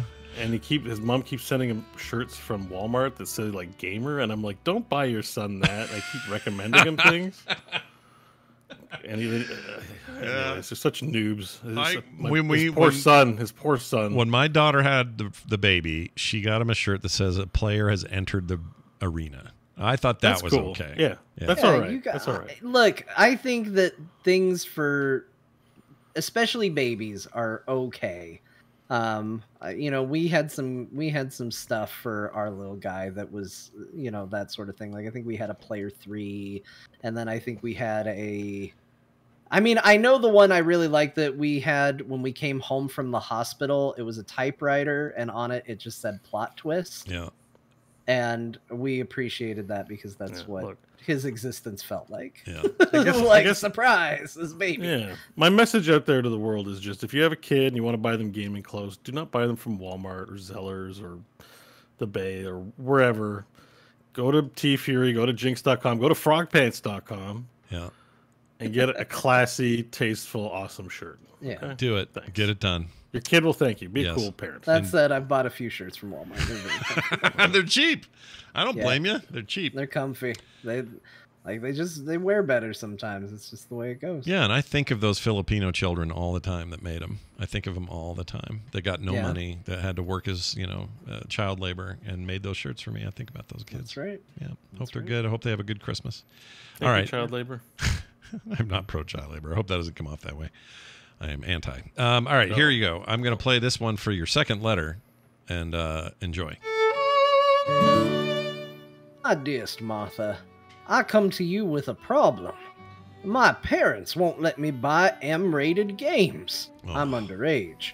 Despite the fact that I lack about half the awesome games out right now, my parents also continue to hinder my gaming further by taking away the internet connection to my PS2 and my PC. They don't understand online gaming. They think it'll expose me to things unneeded for my development. Help! My rents suck.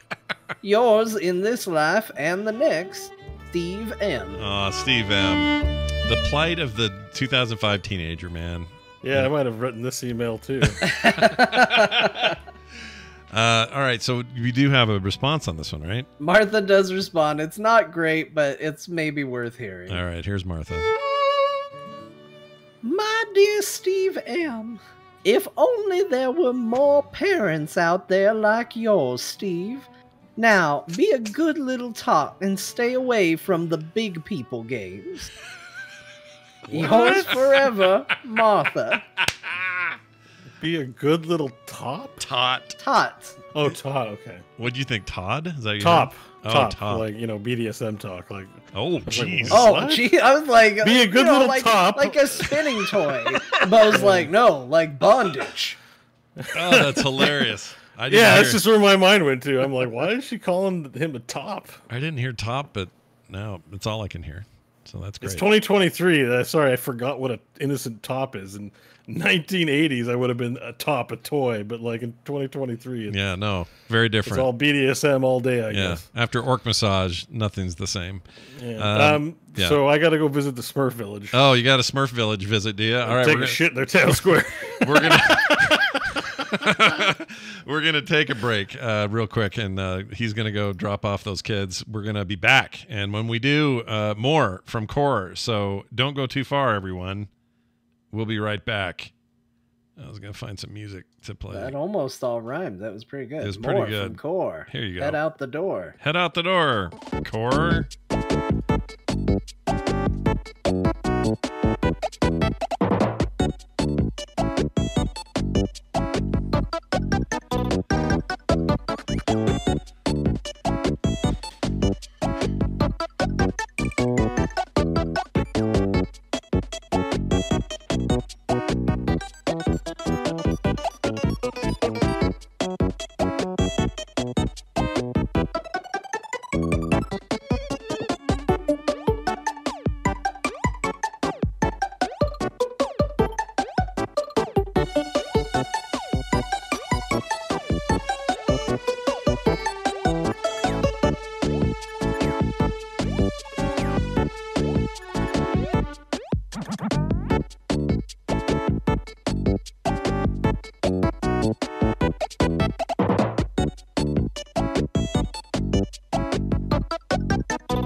Wait for the boys, and we'll get back to the program shortly. Everyone, thanks for being here tonight. Appreciate all of you. The tip of the spear, listeners who show up for the live stream. It's a big deal, man. I'm working on something that you might all be excited about. I don't know if you will or not, actually. Let me show you some sneak video. I'm going to start doing some video content for Core on YouTube. Oh, look at the little guy. The little guy.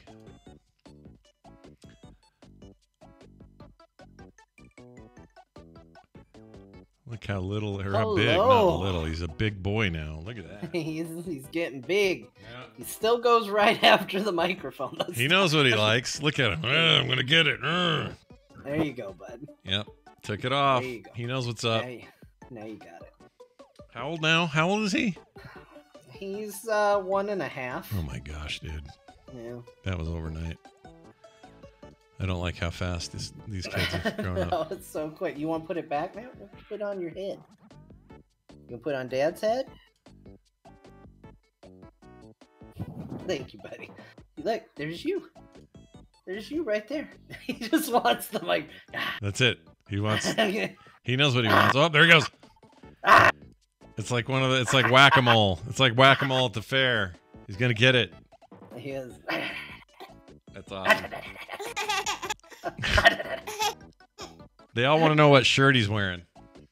This is actually really funny for you, Scott. He's got Pumbaa. Oh man, Pumbaa.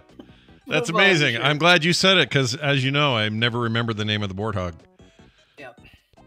I call him Timon, and I know that's not right. You want to wave goodbye to everybody? Say wave bye. Wave bye-bye. Wave bye-bye. Kiss me. Bye-bye. See you, buddy. You can't hear Make us. him do it. See ya, Just bud. make him do it. Oh, do you want to blow a kiss? He's just looking at his mom. Does he know how to do it? Blow kisses? Sometimes when he wants to. Mwah. Blow kisses. Mwah. Mwah. Mwah. Mwah. Like, no. Nope. Absolutely It's not. like, I nope. will not do this. Nope, not interested. Oh, he's not going to be happy. No, we're gonna be unhappy because he's gonna be taken away from Dad. Yeah, that is how that goes. Bye, buddy. Don't trip over his car. I don't even know why his car's in the office, but there it is. A few of you in the chat may have never heard the stupid cheetah thing. Actually, have it right here. Stupid cheetah comment I made years ago. Here we go. Oh wait, no, I don't have it. Okay, I'm gonna mute while I scarf down dinner. You do that. Tacos. You do that. Where did I put that? Nothing is cooler, sexier, and more significant to the world we live in today than a tiger. What? Big Master Tiger? I can't find it. Never mind. I don't know where it is. I don't know where I put it. I'm going to eat too, but later. My wife made... I forgot. Some chicken tonka tortor or some name. I don't know the name. She said it on Skim today, and I don't remember the freaking name, but it looks amazing. Oh my gosh, can't wait to eat it. Mine's just Del Taco. Oh, well, It's not good for you. I love That's Del what's Taco here. though. They're great. Mm-hmm. Here's King. What's his name? Theanus or whatever his name is on the show, doing his little fade. I love it so much. Oh man, I can't believe how excited I am about that series.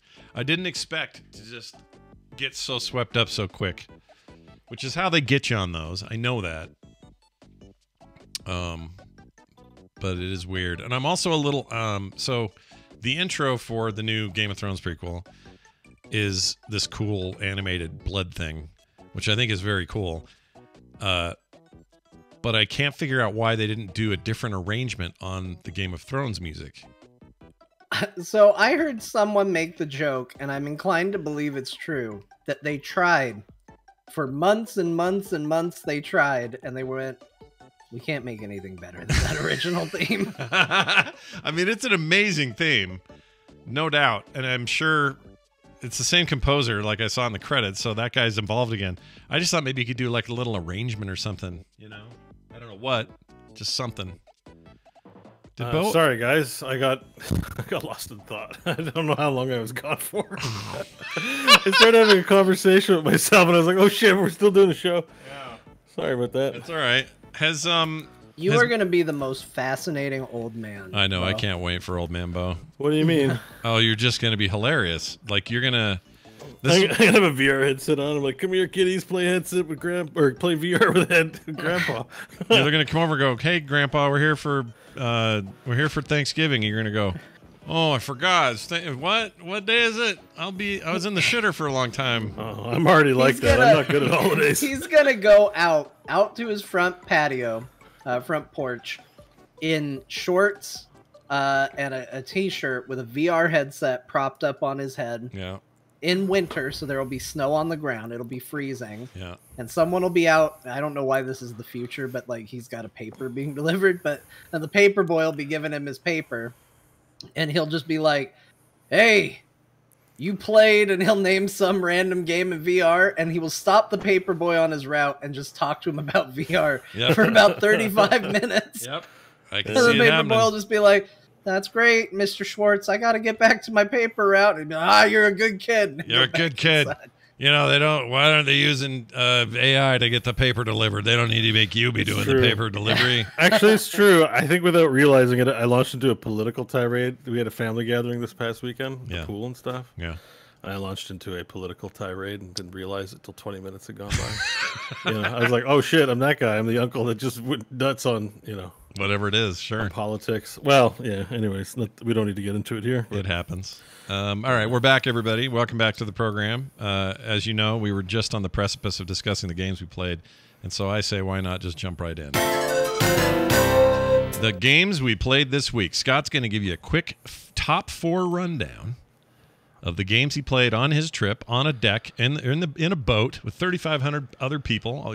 Always on my own though. Although some kids, I want to hear boat stories. There were some kids going, "Dad, what's that guy got over there? What is that?"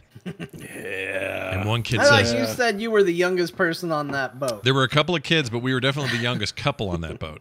Okay. Like the Yeah, youngest youngest adults. adults. I'll put it that way. But there were a few kids. right. Not very many kids, actually. It was almost entirely old people on scooters, I swear. It's sad for those kids. Like, Yeah. let's go on a trip with a bunch of old Yeah, it people. felt a little weird for them. But anyway, the one kid goes, "Is that a Switch, Dad?" I heard him say.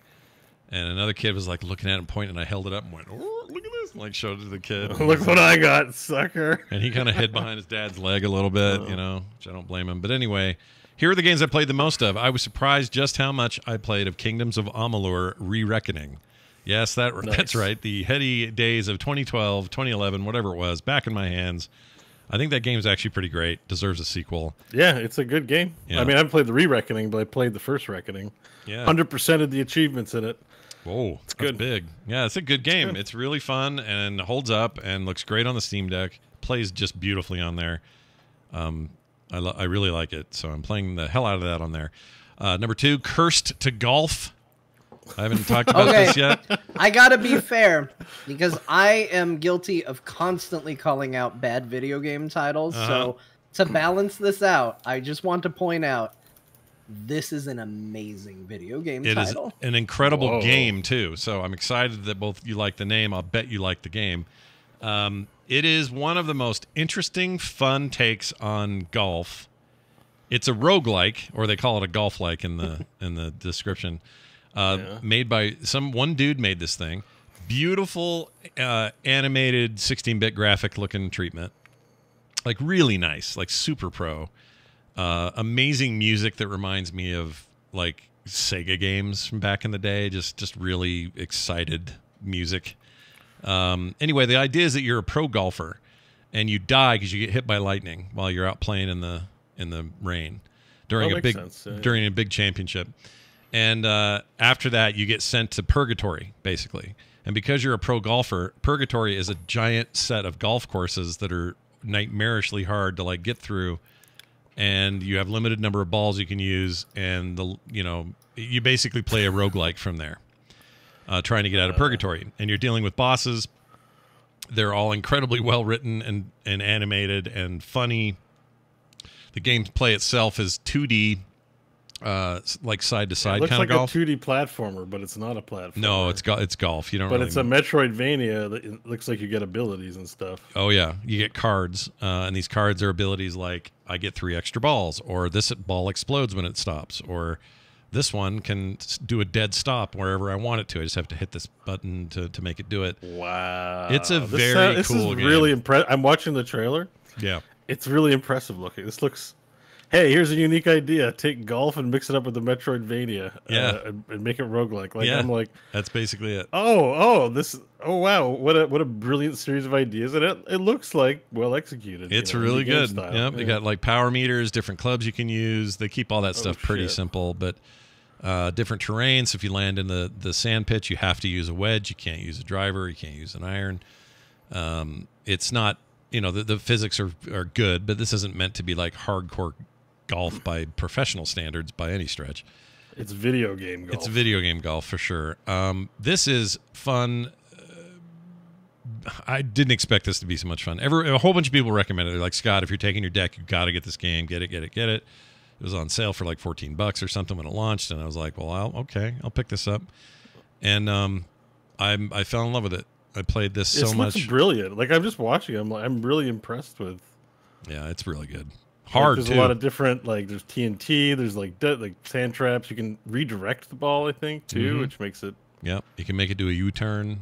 You can spin the ball while you're in the air and make it roll one direction or another. You can kind of really fine-tune that as well. Wow. There's shortcuts you can do by blowing up TNT boxes. You get extra holes or holes. You get extra balls by hitting certain statues. Like this gold one will give them an extra 5, I think. Anyway, it's hard but fair. You don't feel like you're just getting reamed all the time. And I really like it. I'm gonna put. Oh, this is impressive. I encourage everyone to go check this out if they're not a believer. Because I hear golf and I'm like a groan, and then you look at it and you're like, oh my god, like this looks. Yeah, it's so much. It looks more. like fun. It's like Peggle style fun. Like I'm like, oh, this. Yeah. I'm glad you said Peggle because there's a chaos to it a little bit. Like the ball's like, where is it gonna go? I'm not totally sure. I'll do what I can, but I don't know. And anyway, fighting the boss. There's the bosses are dicks. Like. They'll turn the place upside down sometimes. They're from hell, I guess. They are from hell. So you're in a purgatory, but it's all golf purgatory. And every time you lose, it goes, you're once again cursed to golf. And then you got to go golf more to try to get out. I've gotten decent far, not super far, but it's good. It's a good one. I'm going to give it a big fat thumbs up. I enjoyed the hell out of it. So check it out if you can. That's awesome. I also played third on this list, a lot of Gunfire Reborn.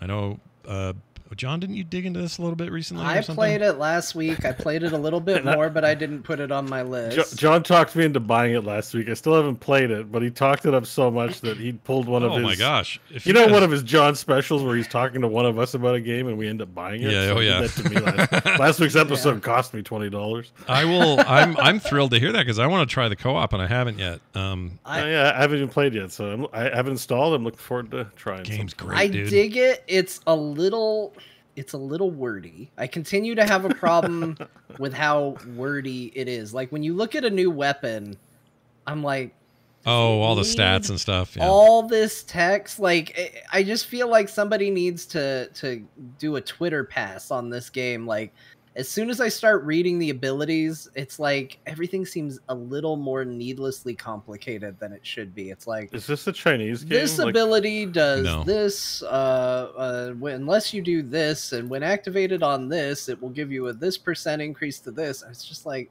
I have no idea what this does because I lost the thread in the paragraph it took for me to read it. But I did shoot the gun, and it seemed to do a good job, so I guess I like this gun. Yeah.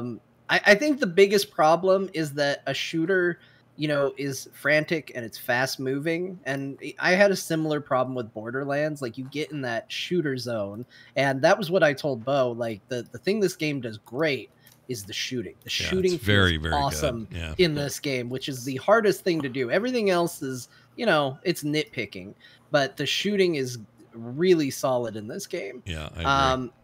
And when you get in that zone of shooting and action and all of that, the last thing you want to do is go, okay, let me come to a complete stop and really read through and think about how does this relate to my skill tree? Yeah. Now let me break this sentence down into its structured parts here. I feel like the thing that it could learn from games like World of Warcraft and stuff like that is it needs a UI language where visually they could do some of the work. Like I don't remember what half my abilities are called. So when you give me a block of text that tells me how it impacts my abilities, I don't even remember what the name of that ability was. But if you were to show me the icon for that ability, I would know exactly what you were talking about without needing the block of text. Right. It needs a pass like that for me to kind of keep in the rhythm of a shooting game.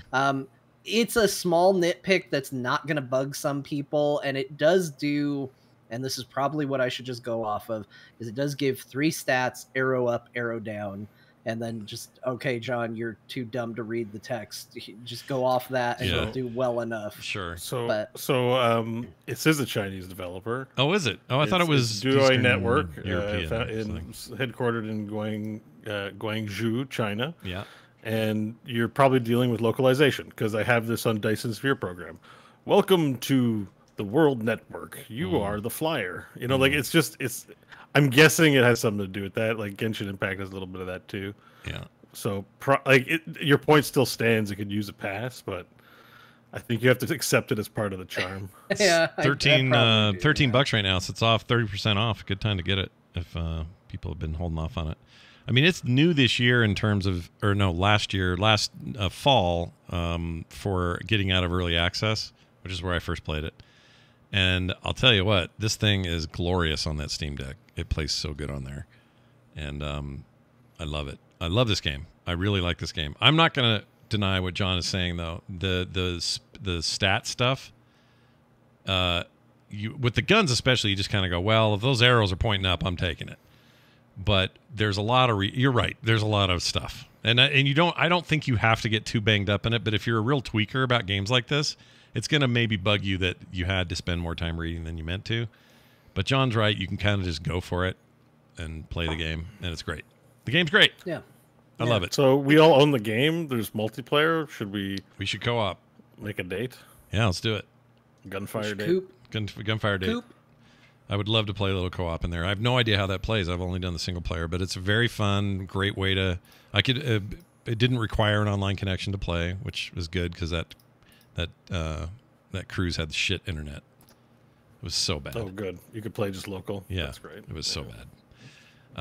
And then finally, Into the Breach. Not much to say there because we've all played the hell out of it. Into the Breach is awesome and it plays really good on the Steam Deck. So I played a bunch of that on the trip as well. And then I want to make a tiny side mention of a mobile game, Jetpack Joyride 2 on Apple Arcade.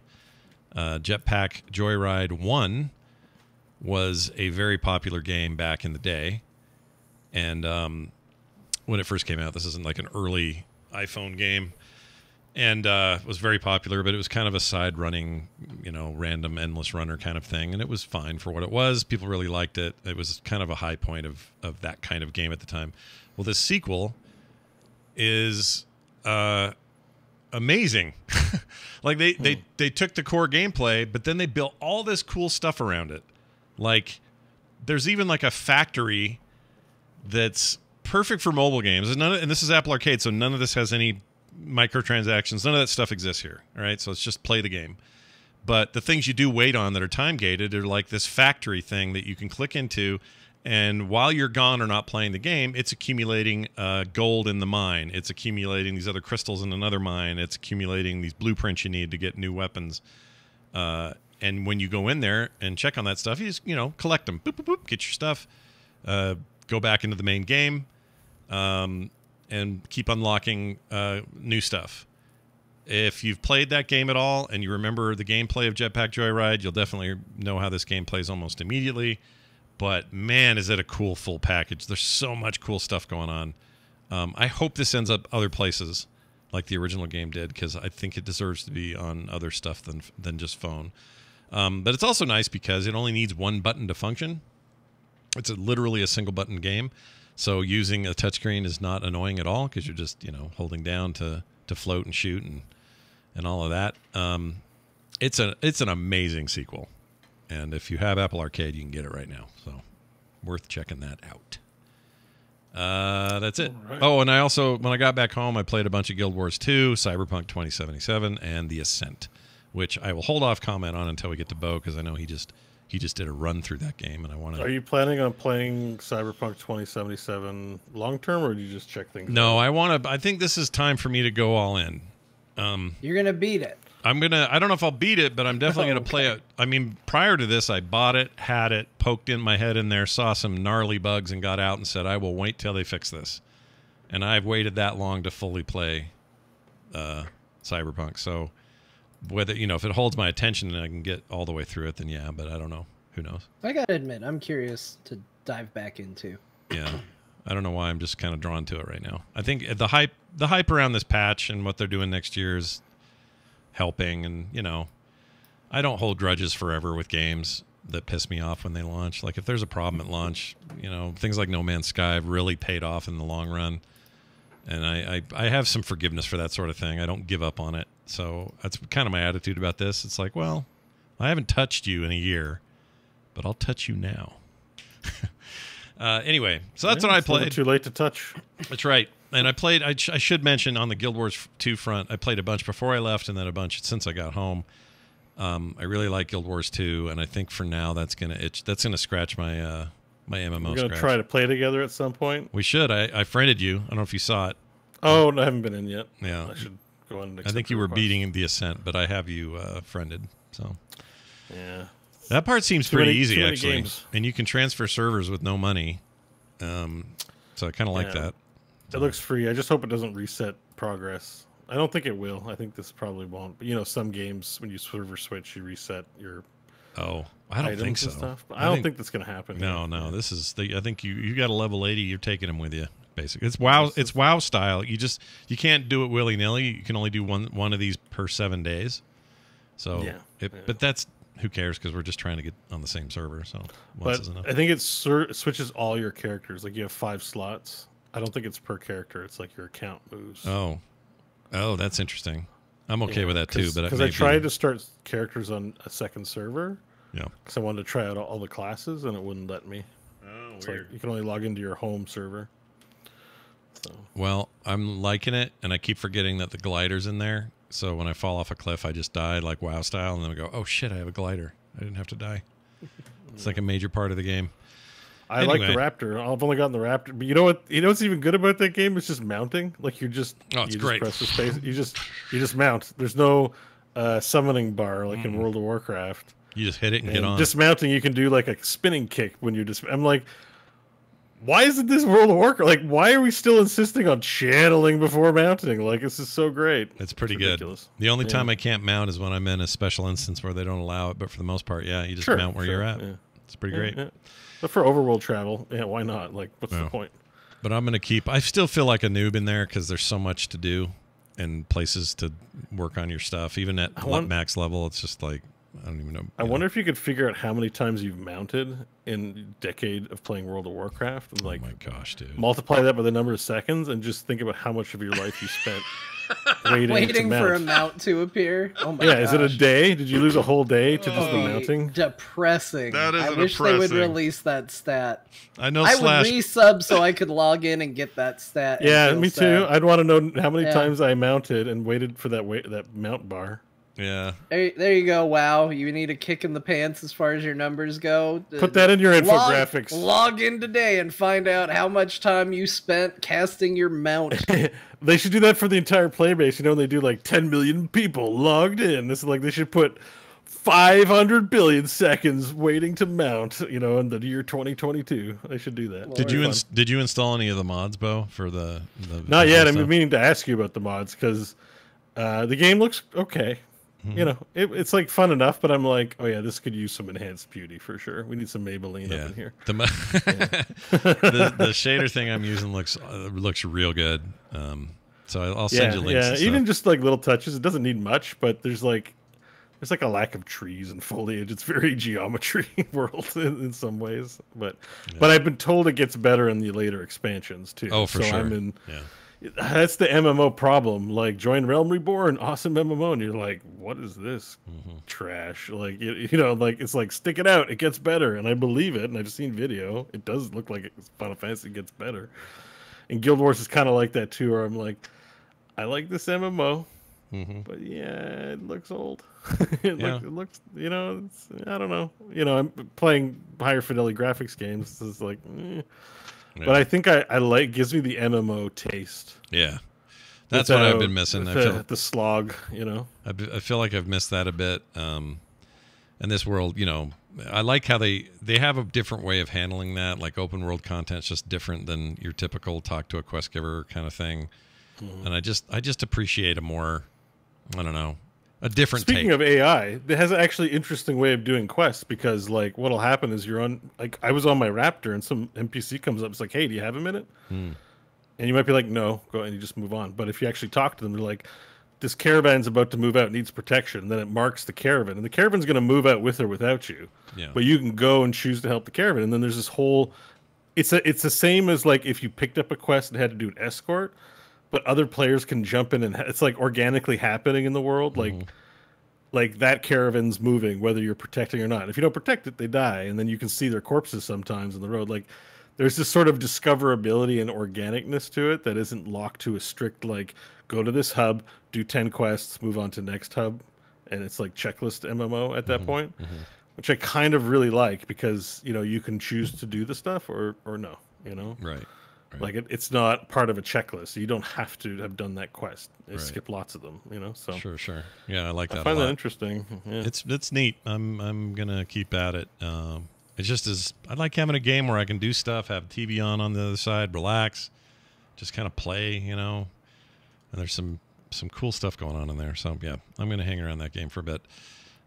John, your first note here is that Opus Magnum was back on Game Pass. That game's cool. That game is awesome. I love Opus Magnum so much. It's really good. It is an amazing game, and I saw it pop back up on Game Pass. It was one of the first games I played on Game Pass back when it started. And I saw it pop back up, and I was giddy. I installed it immediately and went right back in. I was a little sad that there's no save of data. It wasn't like, hey, welcome back. You're back in. It was like, fresh start. Go through the tutorial. I was like, I probably should have bought this game. I like it. At the same time, I still probably should. But. At the same time, how much would you remember? Because I think it's one of those games too where it's like, what does this do again? Like, I wouldn't remember a thing. That game is such a good game, though. Yeah. It is just amazing. So I don't have a lot to say about it. It's a puzzle game. I guess I should say what kind of game it is for people that don't know. It is a puzzle game in which you build simple machines, simple routines to perform simple tasks with a light, very light story around it, based on the fact that you're doing alchemy and stuff like that. And it's just cool. It's just, it looks cool. It sounds cool. When you make a puzzle, when you finish it, it literally lets you just create a GIF of your puzzle in action. That's so you can the just best show part. people, yeah. like, look how cool my machine is as it's doing its thing. It gives you a report based on everybody who's been playing the game on where your machine fell as far as cost, how complicated was the design, how expensive was it.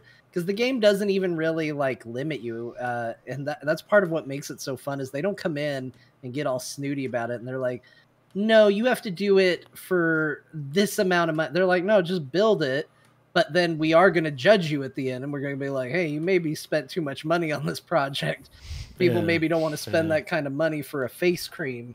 You got to bring it down a bit, but it's awesome. It's like a logic puzzle, programming, and factory floor. Yeah, kind of all those sort of tags. Because you're right, you can make an inefficient machine that solves the puzzle. Congrats, you passed it. Yeah. But then it's you'll want to optimize it. So even if you finish the puzzle, you're like, well, you're not really done. If you can think of a faster way, like you said, a more efficient way. I love this game. It's a really good game. Yeah, and I forgot it left Game Pass. I'm not used to them coming back, so that's cool. Yeah, came back on I might buy it this time because it's worth just buying. Because now that you mentioned it, I'm like, oh, I can just reinstall it. I don't know. I think this one's worth the. Yeah, it's an awesome game. So yeah, can't say enough about that. I also tried to get into Guild Wars 2, be like everybody else. I did. It's like, to be clear, I did play for a bit. I installed Reshade, so I have Reshade running for it. Okay, to help get over some of my other little hurdles here. Yeah. And it's good. Like the biggest problem I ran into is all it really made me do was want to play Final Fantasy 14, which is then what I ended up doing. Yeah, because it's your game. Not a judgment on Guild Wars 2. That's not me going, my game's better than your game, so nobody get tribal about it. It's a comfort thing. One of those games I'm incredibly familiar with at the moment, and it feels like your favorite shirt. The other game feels like a shirt you just bought. And like when both those shirts are hanging up, you're gonna probably lean with the one that feels comfy. I do this all the time. I totally get it. So I'm getting there. It is, so to Scott's point, like, it is a great game for, I'm playing this while I'm doing other things. I'm even hesitant to make the comparison, not that I'm trying to compare them to Final Fantasy 14, because one game demands your attention, demands you go through a story and focus and learn and all of that. This game feels like the perfect, like, I want to be in a world doing cool things, and that's what I'm going to do. And the game rewards you for it. It's like, here's a map. You want to go jump on top of a thing and get credit for questing to do it? Go do it. You want to go check this thing out? Go do it. You want to go do a puzzle thing that just popped up? Go do it. Yeah. Like, it's really, really good for just kind of running around and interacting in the world. I do think it is a good game. Reshade definitely helped me get over some of my graphical issues with it. Yeah. Which, by the way, I have G-Shade installed for Final Fantasy as well. So, you know, I have gotten to that stage in my life where I'm apparently now so snooty about the quality of my games. I just got shaders for days. Well, these two games are about the same age. One, let's see, Final Fantasy came out in 11. I know they reworked it, but then 12 was this game. I think it was 2012. So they're, you know, they're both long in the tooth. I think this graphic stuff is cool that you can even do it. Yeah, so it's good. I'm gonna stick with it. I want to play it more. It's just hard for me to find the time. Yeah. Despite that, yeah. There is a game on my list that I gotta fess up to playing, even Lord. though I didn't put it on here. It's not. I didn't play Orc Massage, which is what everybody's gonna guess. Well, it wasn't Orc Massage, but I was hesitant to mention it because people are just gonna be like, "God damn, John, just skip what John's been playing on the segment on the show if this is the path we're gonna go down." Yeah. I don't get a lot of time to play games to begin with. Yeah. And for some reason, on one of the few nights that I had ample time to play games, I reinstalled the original Final Fantasy Pixel Remaster, and I started playing through the first Final Fantasy again. Oh, really? Why? Yes. Why? What for? Just because? I mean, I just wanted to. I just was like, in this world where we talk about it all the time. There's so many games. There's so many games. So many games. Well, I'm relieved. I just wanted. I just wanted to play Final Fantasy again. Not on stream. Yeah. What do you think he was going to be? I thought you were going to be playing Roblox. I'd rather you played Orc Massage or Dominatrix Simulator or anything else but Roblox. I'd rather you play Solitaire than Roblox. I was really worried. No. I'm not going to say it'll never happen because there may be a day where it's like, I got to bond with the kids. But like, but that's different. That's parental duties. I'm not going to hold that against you. You know, play what the kids play, but. Sure. So, of your own volition? No, that's not going to happen. No, absolutely not. No, but I could see this. You are the most true blue Final Fantasy fan I've ever met. There are people that love people love the MMO or they love the other games or they have one they think fondly on, like 7 everyone says they love or whatever. But John's like as hardcore about that stuff as anyone I've ever known. So I really am. This journey through all the games has been just incredible. You know, I always said I was not much of a Final Fantasy guy. I liked Chrono Trigger. I still think Chrono Trigger is probably the best game Squaresoft made, up to a point at least. But Final Fantasy as a series has been amazing, and I have enjoyed every single game in it, even 2, which is like the black sheep of the family. But like even that one, I think there was a lot to get out of it. So much so, my wife got me a birthday present, and we're putting it up in the bathroom, and it's the like Final Fantasy menu system with the little hand pointing at things, when you're selecting your option. Yeah. And it says like fight, magic, item, and then at the bottom it says poop. That's great. And the hand is pointing to the poop, and we're putting that up in the bathroom. That's amazing. I love that. You know, it's all Final Fantasy themed around here these days, and I'm really enjoying being surrounded by that aesthetic. So that's great. It's what I got back into. I don't know if I'm going to stick with it. I also named the characters because you get to pick all the 4 characters' names. And I was like, all right, well, I want to be a red mage. And then I was like, I want to have a thief. I just named it after my son because that seemed like the nice thing to do. Sure. Make him a thief for some reason. Yep. And then you have the white mage, and I named that after my wife. And then you have a 4th character. And I didn't want to pick another one of the kids because then that felt like, okay, well, now one person's getting excluded. That seems mean. So I didn't know what to do, and it was going to be a monk. So I just named the 4th character Goku.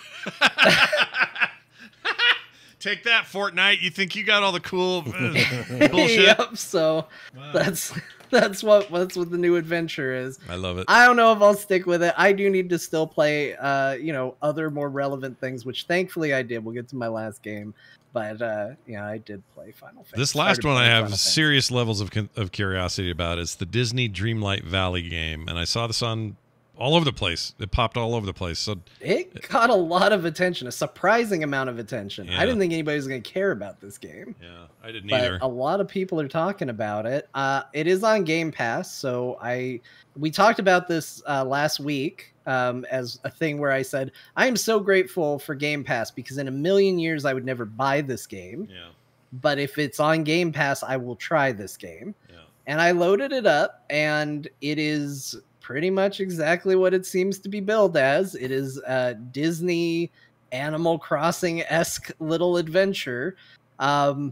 It's not bad. I haven't played a ton of it, so just to be clear, I'm not very far. I don't know how the gameplay loop is going to ultimately look. I'm still doing early quests and stuff like that. I met Merlin.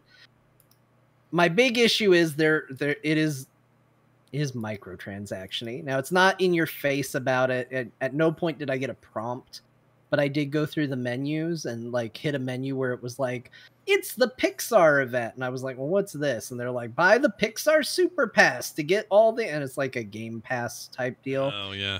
And it honestly, it just reminded me, like, first Pass. of all, it did put me off of the game a little bit. Like, Yeah. that was when I was like, okay, interest in this has waned. Yeah. But it reminded me of what my fear is with Diablo 4, which was I checked out the Pixar Pass, right? And I opened it up and I was like, what can you get? And it's like, you know, you want to dress your avatar up like they're in one of the Incredibles costumes, like that's locked behind this paywall. And it just made me think, and I was like, well, I wonder how much stuff, because you think like, okay, well, if they have the Disney properties and if they have all this stuff, like, yeah, surely this will be in there and this will be in there. Well, I wonder how much of this is now going to be behind a paywall instead of something that's just readily available in the game, which is my big concern about Diablo 4. How much cool armor is in the game versus which is in the, you know, seasonal passes. Like, if it feels kind of equivalent, that's nice. If it's not, if it's like, here's your bullshit and then here's the nice stuff you got to pay for, that doesn't feel right. And that kind of was how this felt a little bit to a degree. But I'm gonna probably stick with it. I'll probably have more to say next week because I do want to get more into what the game actually is. Right now I just kind of ran around and collected tools and cleaned up the environment. I do think that it's a little weird. They put this sparkly effect on all the Disney characters what is that I find incredibly distracting and I hate. I need to see if there's an option to turn it off. I don't know why it's there. Like, maybe it will be a story thing and they'll be like, well, they all got sprinkled with magic dust or something. I don't know. I think it's there to like make you go, oh, look, a Disney character, but it is like distractingly annoying. Yeah. So I want that to go away. I hate it. Something terrible. Like, seeing Merlin was there. The fact that they don't do voice lines, they do the like, you get a little bit of dialogue repeated. So like you talk to Merlin and he's like, hello there. And then like you read text that was not hello there, haha. Yeah. And then after a while he goes, oh, ho, ho. And you know, so it's that kind of dialogue, which I also don't like when they do, but that stuff's fine. That stuff's ignorable. The fact that everyone sparkles for no good reason is really distracting. I'm getting a real Sims meets Animal Crossing kind of vibe. You know, that's fair. Kind of Sims. The characters look like Sims that you play. The humans in this look like Sims. Yeah.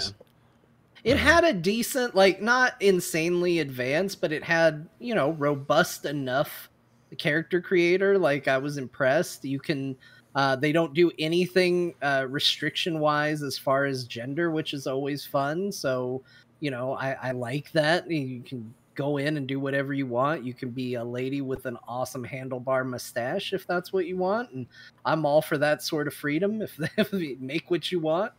And, I thought that was fun, and I think the character creator's nice. I think the world looks kind of nice. The little bit of gameplay I got to do, it felt good. It's mostly just microtransactions and sparkly characters that are the negatives at the moment, but I do think this would also be a good like family game. Yeah, I keep hearing like people who I didn't expect to care about this sort of thing are like, oh, you got to play this new Disney game. It's really good. It shouldn't be good, but it is, and this sort of thing. I didn't expect any of that out of this.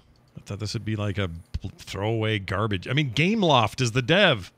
Freaking Gameloft. I mean, yeah. Like, what else do you expect from Gameloft? Oh, get it away from me. I know. That's what I'm saying. And this seems like more of a premium thing for them, less of a mobile game. But maybe they're pivoting or trying some stuff out. Maybe, yeah. it really is no reason why Gameloft can't make a good game. No, I'm not gonna tell people to go out and buy this game, based on what I've played so far. But I will say, if you have Game Pass and you are curious, it maybe is worth a download at least. All right. Wonder what the Metacritic on this is. I'm just curious. Critic. Let's just see. PlayStation. Oh, they're not up yet. Okay, so we're still waiting for a bunch of this to get reviewed. I don't know. I'm just curious. I'm curious if this has got real legs, because I don't like tie-in stuff because I don't trust it. Just I don't know. No, that's what my wife said. She came in and she goes, "What's Disney?" She goes, "Is this like Stardew Valley or Animal Crossing?" I was like, "Yeah, you got it." And she goes, "Like Disney needs to rip off original property," and I got like a whole spiel about it, and I was like, okay. And she's like, "They make a ton of money. They don't need to be ripping off Stardew Valley and all of that." I was like, I agree with you. I was showing you because you saw the trailer and you said you were interested in it. And I pulled up the trailer and started playing, and she watched the trailer and she went, "Okay, well, tell me more about it after you play." So I walked away. So I just think that there's an acceptable amount of skepticism that I think people feel. And I think that's good, and I think it should be there. But there is this, like, these are universes that, are beloved to a degree, and it looks nice, it sounds nice, like, it's a fun world to play in. And I think it's kind of at odds with those two things. Where you land on that. What's the Square, I can't think of it all of a sudden, the Square Disney crossover game? Kingdom Hearts. Kingdom Hearts. I'll bet the Kingdom Hearts people are stoked, Yeah. They're just like, yeah, put it all together, mash it up, let's go. They're used to that. I'm not so much from Disney anyway. If these are Marvel characters, I might be way more interested, but I'm going to check it out. I've heard good things, so I downloaded it. Just need to give it a shot. Go. Thanks, Game Pass. Give it a go. What else here? That's it for your list. That's it for me. That's my list. Hey, Beau, tell us about your revelation in 166 megahertz gaming. Had a busy gaming week, and it's not VR related, everyone. So for those of you who need a VR break from me, well, you're going to get it this week. So there you go. The Labor Day happened. There were Labor Day sales, and I got it in my head. I've had it in my head. I bought my sweet PC. It's been 6 months-ish, maybe. March, April. Yep. So April, May, June, July, August. Yeah. We're on about 6 months. I have a 31-inch 1080p monitor. It's 60 megahertz maxed out. And I just happened to catch, the sales. And I was like, oh, shit, I need a monitor. Is this a good weekend? What are the prices like? I didn't really price these out. At first, I wanted to buy 4K.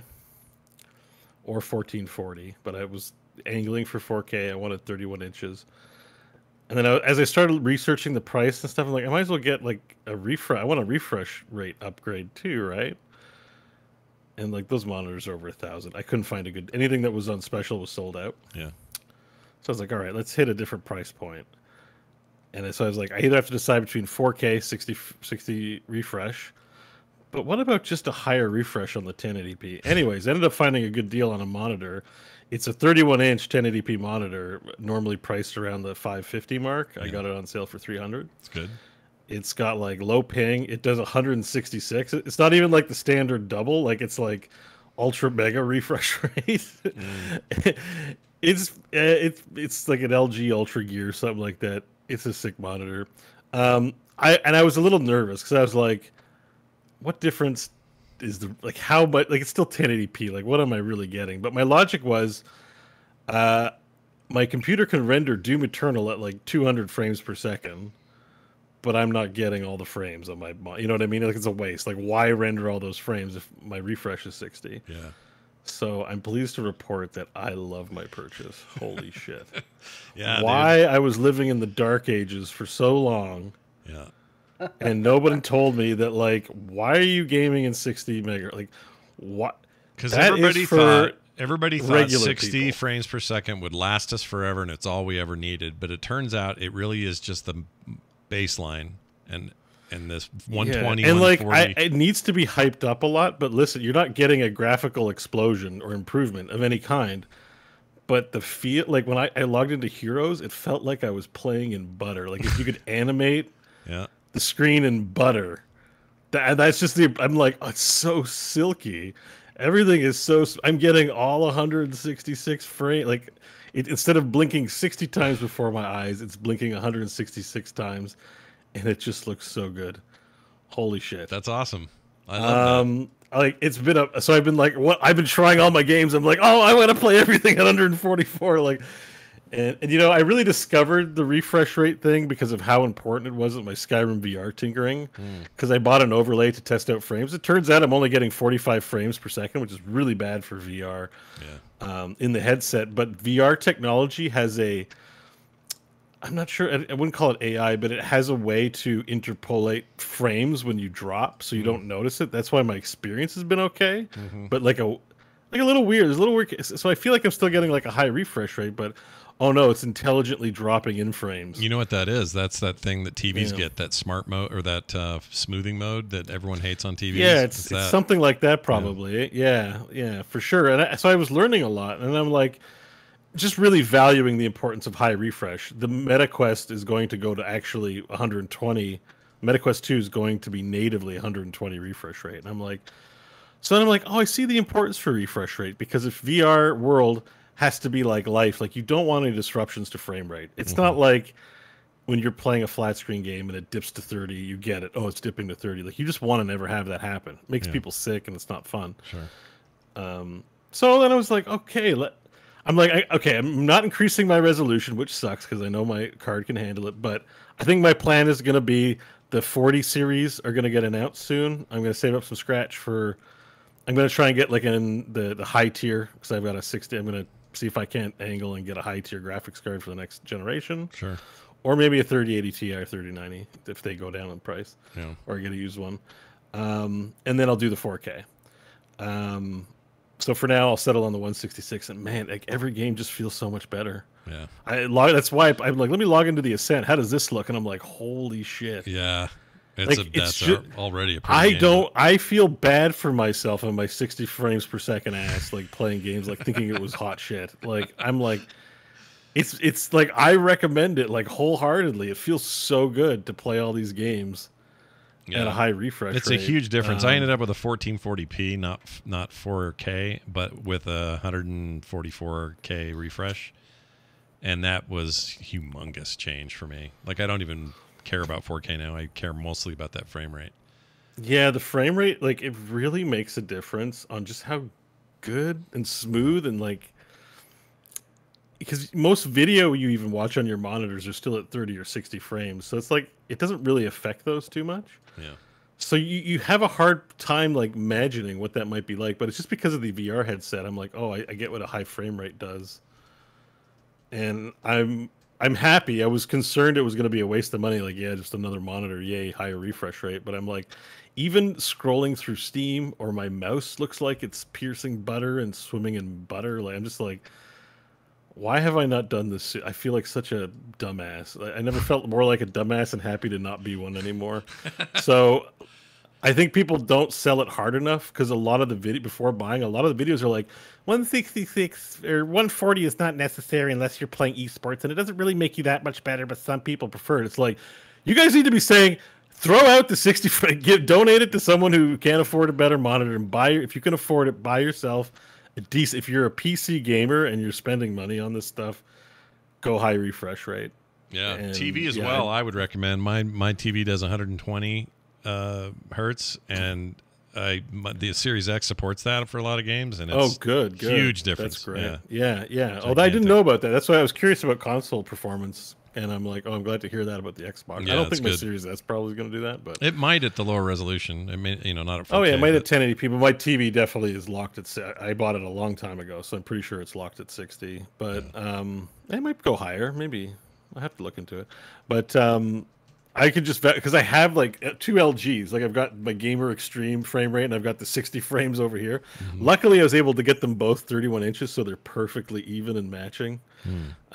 And side by side, like, this used to be an amazing monitor, and now it's like the shit vehicle. I was like, oh, gaming on this thing. Oh, get it away from me. I mean, yeah, that's actually the reason I stopped doing the ultra wide, was because the refresh rate on the ultra wide was, I think, at best 60, And I tried out a high refresh rate monitor and went, you know what? Even compared to ultra wide, which I loved, I still love this. It just looks and feels better to have the higher refresh rate. It really does, man. Like I'm a believer. I'm joining the cult of refresh rate. Yeah, they have they have ultra wides, 144 hertz ultra wides, but they're really, really expensive. Like yeah. Anything. That's why, because I wanted to get a 4K and a high refresh rate, and I didn't realize like you're dropping 1,000 easy on the monitor, easily, like at the lowest price, and I was. And you're not getting 31 inches. That's for like the 25ers or 20, and I'm like, oh. But now I want like, I really want a like 31-inch 4K. I want the Gonzo monitor. I'm like, it's gonna look so good. So I did find LG has a one called the Ultra Gear 34-inch. It's a 21.9, so ultra wide. This one will do 160 hertz. So pretty much maximum there. G-Sync, all that stuff.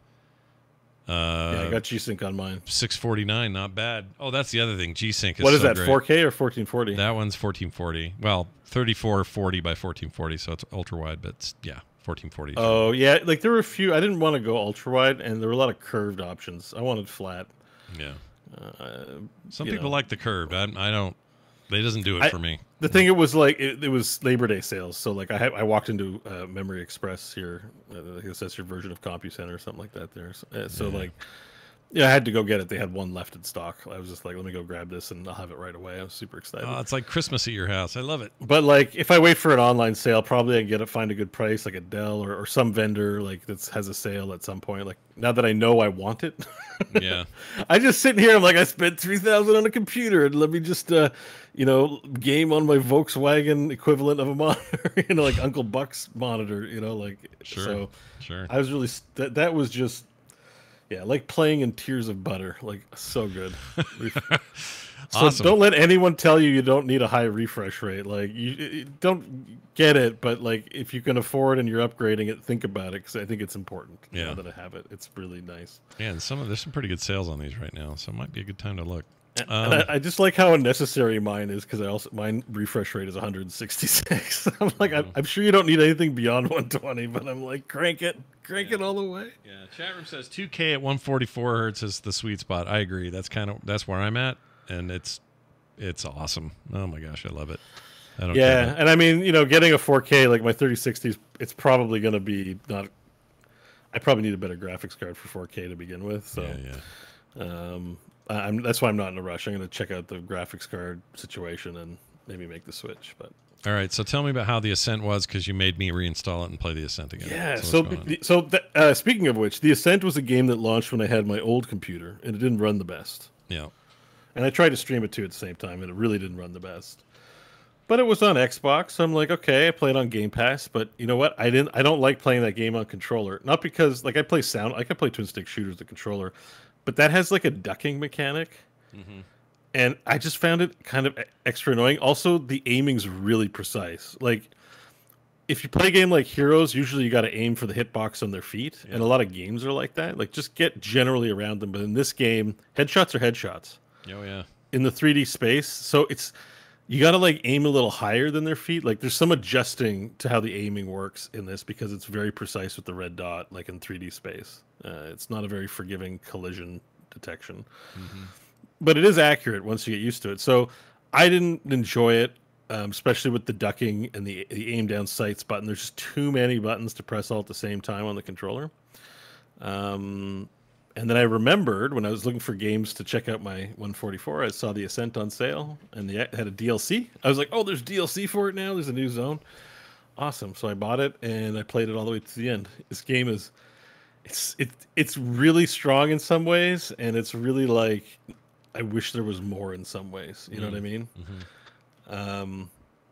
Like the I gear really situation. like it. There's no classes or gear progression. It's very much a shooter. Like, here's your guns, level them up. It's very basic. There's gear, but it's not. You're right. It's not the same as like itemized Diablo level sort of stuff. Yeah. Like, that's where it's like I put it in the twin stick shooter category, because it's like it's lacking a few key features for me to call it an actual ARPG. Yeah. But I really want it to be that, because the actual moment-to-moment gameplay, like aiming and dodging, and the abilities on the weapons are very cool. Like, it's awesome. The environments, I was talking to John a lot about this last week, so sorry, John, if it's a repeat. The environments are gorgeous. Yeah, like, I wish more unbelievable. games took as much time to make their environments as, like, it's like architecture porn.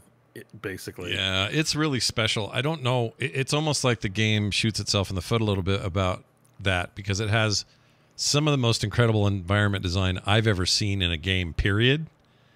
Yeah. But does the rest of the game live up to that level that they've established with that environment stuff? Because it's so cool. Yeah. Like, I want to be in there all the time. I think the basics are there. I just think progression. Like, I got to a point once I got to the expansion, I have a giant turbo hammer and a elite set of armor, and I just one-shot. I just run around like a football player, one-shotting everyone with the hammer. I'm like, it stops being fun because everything's just too easy. I'm not even using the gun system anymore. Like, if you're using the best weapons, right? Yeah. So, like, it starts off tactical and strong, but once you get any hint of power, it's pretty much a cakewalk. You know, like, once you, and like, I tried a New Game Plus, and it's still enjoyable, but it's just too easy. Yeah. They're missing that progression. But man, dude, like, you know how bad I would kill? I would kill for a game that, I don't know what to compare it to. Like Fallout, maybe. You still keep it action, but this world deserves more. Like, this is the most real, hyper-realized, at least visually and kind of even auditorially, the most hyper-realized cyberpunk space I've played. I love that. Yeah, I think that's true. Like, you know, the writing's okay, you know, but it's good. It's a cut above basic. Like, I like Poon. Yeah, you do. Put that. Put that on the internet. Poon is a character. I like Poon, and I like, you know, it's got all the tropes of cyberpunk. It's one corp taking care of another corp, and there's a shadow corp, and it's corp all day. Yeah, like, I think the fictionalized world, there's I like what they've done with the races, and it's kind of like there's aliens, but nobody talks about that. Yeah. And it's on another planet. We're not on Earth. It's a cyberpunk world on a space planet. So it's like, it makes it feel new and unique, because a lot of cyberpunk is near future Earth terribleness. And it's like, well, you know, it does the more Shadowrun thing of... Oh, yeah, very much Shadowrun vibes. Yeah. Mixing more fantasy tropes, but it's still a corporate dystopia, essentially. Yeah. You know, like, you start off as a janitor in the underbelly, and that's basically where all the shit of the giant megaplex gets processed. It's a giant like toilet factory or whatever they call it, sewer. No, I really like that game. I want more. Like, I just want to play more, and I want a real challenge. I think they just kind of like ended it. It feels like they had to release it, so they kept the game within a certain scope. But it feels like there could have been so much. It could have been an $80 game with so much more in it.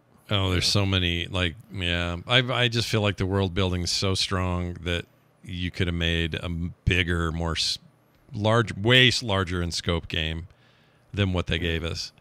But that being said, I feel like it's just a joy to shoot in, and it feels good running around. It also feels like a shame to move so quickly through a lot of the environment. Like, this would be better as a turn-based RPG, because look at the sweet architecture. Let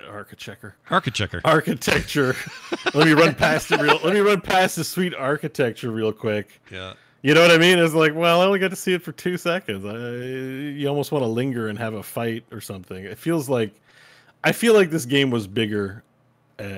Imagine it much bigger than it was, and it launched as is, you know. So, well, maybe they've got a chance to do something cool with not maybe a direct sequel, but, you know, they've got all these assets. They have a pretty amazing world built. Maybe it could do something. I don't know. And another thing they did a lot too is they really populated it with NPCs, like just like a GTA or something. Like, you feel like it's a cyberpunk world. It's not like it's just enemies and you, and the only friendlies are in towns. Yeah. It's like there's people everywhere. Like, don't shoot me. Oh no, another crazy one. Like, it's just that everywhere you go, there's NPCs, like in a crowded metropolis. And I really also appreciate that commitment to the world. Yeah. I like that they did that too. I love this game. It's How far cool have you gotten? Probably. Oh geez, I'm still maybe second or third major mission in the above city space up there. So not super deep yet. I just barely installed it. It's still long enough. Like I found it was still a good 20 to 30 hour campaign with the DLC, and like there's it was a whole Sunday, for me. Like I played all day. Yeah, it was good. Nice. All right. Well, I'm going to play more of this for sure. Oh, and the runs great on Steam Deck. Everybody, I played it there as well. Yeah, it looks very good, Steam Deck friendly. How did you find the controls though? Fine. I didn't have too much trouble with the controller. I know what you're saying about the precision and the duck and the high and low and all that. Yeah, I wasn't successful and it frustrated me. It's not bothering me too much, but again, I'm not far enough to say whether. But I like playing with the sniper rifle. Like there are guns whose like there's flamethrowers and stuff, so you don't need, or machine guns where you don't need. Yeah. I like to be like, I'm gonna kill you with as little bit bullets as possible and just go puck puck and get headshots. So I like the precision of the mouse for me, but works fine. I'm sure it works fine for me. It's fine, yeah. Control. The only downside on the Steam Deck is the text is pretty tiny. For some of the descriptive text and some of the dialogue. So reading that's really hard on a smaller screen if you have eyes that are less than 100% great. So that would be the only thing. I wish they let you scale some of that, but, whatever. It's fine. I'm just watching the video you're showing, too. It's so good. I know. It's so... I just want to hang out in there. Yeah. I just want to draw. I love it. They did it's the star of the show is the environments in there. Like 100%. Hands over. Yeah. Totally agree. All right, so you played a bunch of that. What else you got? You got your Grim Dawn. Fine. We've talked about this game so much, and I've talked about. I played a little bit. And again, I got the 160. I'm trying everything. I'm playing Doom Eternal. Like a lot. I played a lot of stuff I'm not going to talk about in here because I just got in to see the refresh. Right. Doom Eternal is so good with the refresh rate. I was like, you know what? The Ascent put me in the mood for an ARPG, and I was like, am I really going to try? I did try to play Diablo 3. I actually wasn't that impressed with the refresh rate in Diablo 3. But yeah, I'm like, it animates better. I've played this game a billion hours. I can't do it. I just can't do it. Same. I'm done. Then I was like, I keep jilting Grim Dawn. Let's crank it open. Let's see if it hooks me. And I finally played to a point where it did. I think the big turnoff with this game is, you go from Diablo 3 with well-animated spell effects on your heroes, and I gotta say, it's underwhelming transitioning from Diablo 3 to Grim Dawn. Like they look a little more dinky. I'm sorry. Sure. They just do in comparison. No, they do. Yeah. And that's a big part of the fun of playing a class.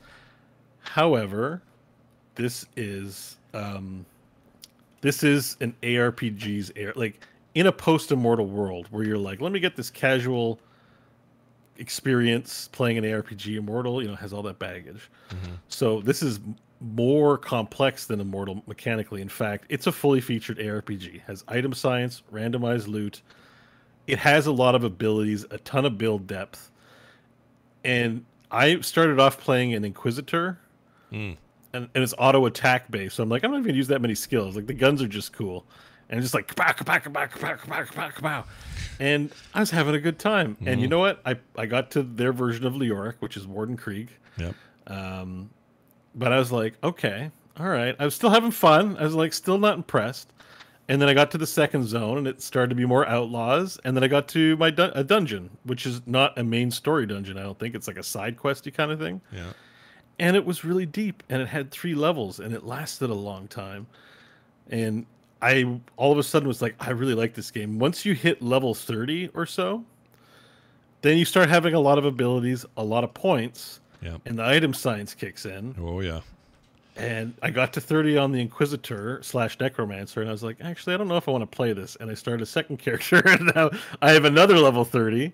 That's Necromancer / Arcanist, because you start with 2 classes so early and you can't switch. It's very cheap to respec. It's just like basically Diablo 3.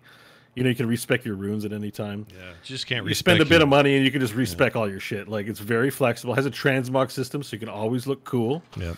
And it starts to get fun. The Necromancer's fun. I have like 8 skeletons and a big fleshy poison dude, and I shoot out magic missiles. And I'm like, you know what? I'm liking this. The monsters are cool. The game is buttery. Looks nice. The music's pretty sick. It's got the Diablo 2, its own version of Diablo 2 vibes. Grim Dawn is like criminally underrated, and I think it's because as the first impressions go, I don't find it very strong on first impressions. However, now that I've gotten into it, I like it better to be Torchlight. Why did I play Torchlight 3? The Torchlight 3 is such a train wreck. Like, this is a really good ARPG that isn't games as a service. Like, I've tried the Path of Exile, I've tried the Lost Ark. I don't love it. I hope I like Diablo 4, but like this is like a standalone. You're playing a game, learning item science.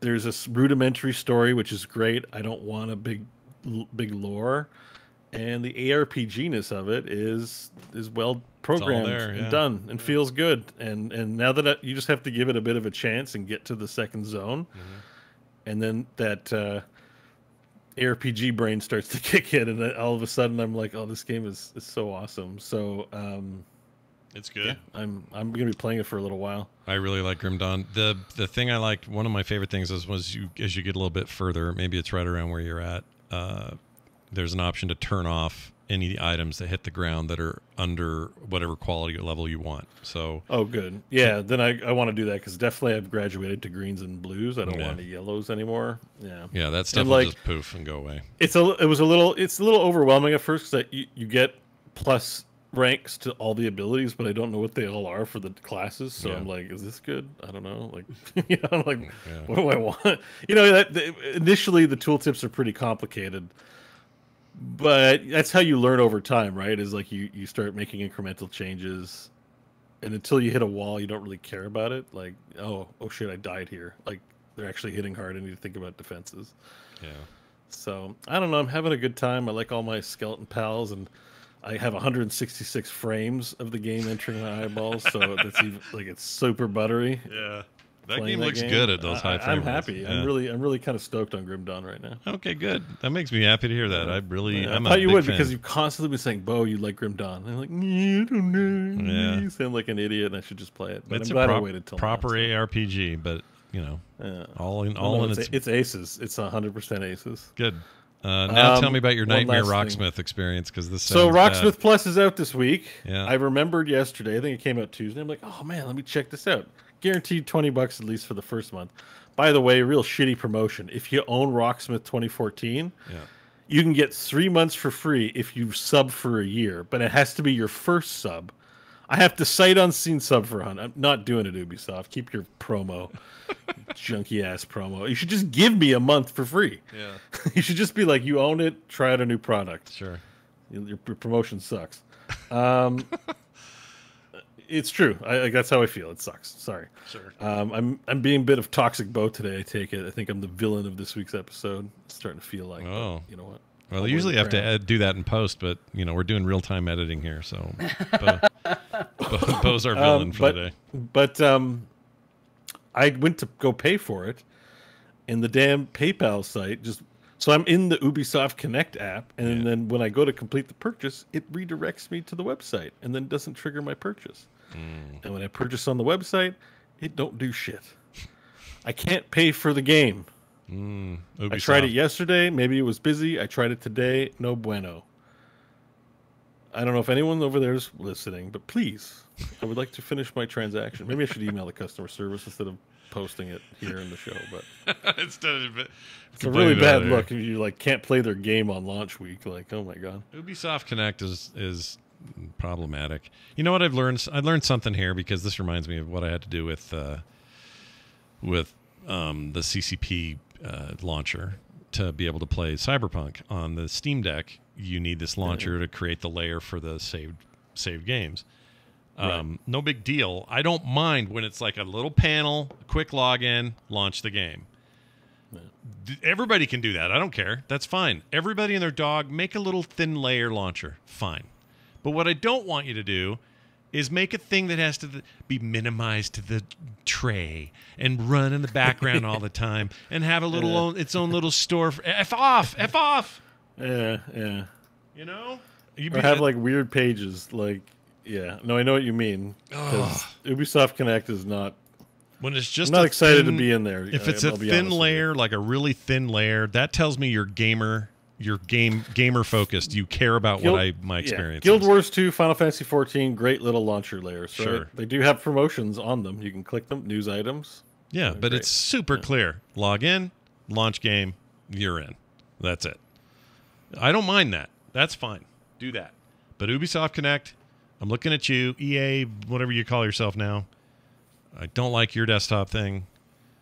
F off, all of you. Larian has a good one, but for a company that doesn't have a lot of IP, you now log in through a launcher. But, oh yeah, that's true. I ran that. It only runs when you're running a game, so it's like perfectly fine, like and that runs great on Steam Deck as well. Just ran, no problem. Plus, that thing has a touch screen, so if I got to select I agree to these terms or whatever, it's fine. It's not a big deal. But when you make it a whole event with running software, stuff running down below during the whole time, freaking F off with this noise. Do stuff gamers want. Then you'll sell more shit. I promise. Yeah. Anyways, don't have good things to say about Ubisoft Connect. No, apparently not. They won't take my money. Well, on that note, on that dour note, let's do a quick email, and then we'll get out of here. That's a good question. This email is from Ricky, who wrote in. He's also CactusBoy00 on Twitter. I like that name. Says, hi, guys. I listen to Core, and there will be dungeons for years, but aside from some fan art for TWBD I posted on Twitter earlier this year, I've never written in. After listening to the 825 episode of Core, it struck me that Beau and John both spent the majority, if not all of their weekly game time on older games. I tend to be more like Scott, frequently jumping from game to game, and I think that's because I suffer from game FOMO. I think mine's different. I got like ADD or something. Anyway, with so many new and awesome-looking games coming out constantly, I find myself frequently worried that I'm missing out on something. My game time is limited, so it aggravates me when I spend even part of it feeling guilty about what I am or am not playing. Do you guys ever feel like you deal with this? If so, how do you get past it? Thanks in advance for your thoughts, and especially for constantly making me laugh. Says Ricky. P.S. I will never swim in a lake in Canada. Why not? Well, Beau, because you pooped in one. Oh, somebody asked me if I don't think you got any lake shitters in the U.S.? Oh, I guarantee we do. I guarantee it. I just don't know who they are. You made me not want to swim in lakes, period. So come on. Like, as I established, there's shit in every lake. It may not be human, but like there's definitely fish. Okay. It's all right. It won't go near you. Yeah. And I was thinking about this the other week. I have something to add about the shit in the lake story. Just as a point of order, because I think people are picturing like I shit and it's somewhere people can stand. Yeah. But it's like 50 feet or 60 feet. It's way down in the depths of the lake. So you're going down under when you do it? No. I was like treading water. Oh, but you're counting on a. But like I'm like out. I'm not. I didn't do it on the shore where it could wash up and the evidence could be found. Right? Like I swam out. I swam out to where it's just black. You know, you have to swim down 50 feet. Like nobody's going down there. You know, there's 50 feet of water between you and the ship. But do you think did you have a floater or do you have a sinker? You don't know. No, it sank. It sank. I don't think shit floats. I don't think any shit floats. Oh, it does. How do you know that? Because I flush every time I'm done going to the toilet, and sometimes it's at the bottom of the bowl, and sometimes it's floating. I guess so. I don't know. I lay big pipes, so I'm like, I don't really have those little floaty nuggets I think you're talking about that much. I get an occasional floater, and that would be my concern because no matter how far out into the lake you are, that stuff will get to shore, and now you got a floater on the shore. I had no floaters. Okay. Like I'm already submersed, and with the added pressure, it probably fired it down. You had some pressure that like shot it down. That's amazing. I didn't tell the whole story, right, about why I shat in the lake because we were out on an island. Yeah. There's no outhouses. It's nature for miles around. Nowhere to go. We're camping in tents. Yeah. It's like 10 dudes.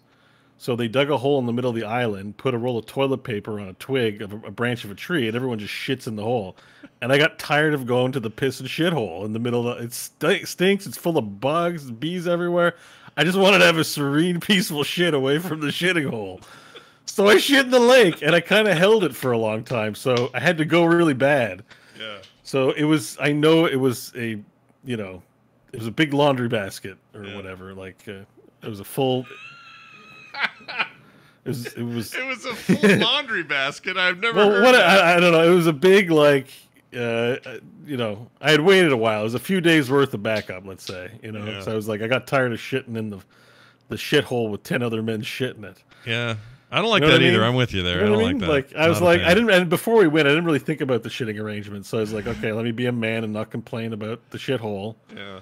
Like no outhouse, just a hole. Pull down your pants in the middle of nature and just shit, like crouch and shit. And I'm like, Nasty. I got to. Well, I also don't like spiders. So wherever there's flies, there's spiders. You know, and I don't love shitting in nature. Is that true? Whenever there's flies, there's spiders. But like, I'm like, I realize I come from. If you want to have a sense of like the kind of people I come from on my dad's side, watch Game of Thrones and look at the free folk. Like, we do not kneel. Like, that's, you know, we're wildlings essentially. Like that. That is like that side. So it's just like that stuff's sort of expected. Yeah. And but I am part city boy, and I got tired of the shitting arrangement. I tried to hold it for a few days, and I'm like, I don't want to go back. Yeah. So it was one time, you guys, and that's why I went to the lake. So have a little sympatty for me. I feel bad for you because I had to stop a car once. Speaking of Guild Wars 2, on Guild Wars 2 launch night, I had to pick my daughter up at school, and I had to stop the game. And suddenly, because it was like, oh, I got to pick her up, I got to go. All right, I stopped the game and go. Well, sitting down there playing that game all night had kind of you neglected your bowels, right? Yeah, it kinked me. I'd felt kinked and fine. I get out to the car. I'm like, oh, I got to poop. And I went all the way down there to get her at the school. I'm like, well, if I hurry up, I can maybe go at the school. Then I got to school and went, I don't want to go into high school. It's gross. Yeah, this works out so much better. Good decision. So I grab Carter. Carter comes out. I go, get in the car quick. She's like, what's the matter? I go, just get in the car quick.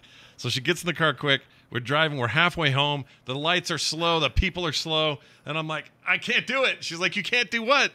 I go, hang on a second. I pulled over. I got out. I went to a construction site that is now a grocery store. And I found a giant pipe.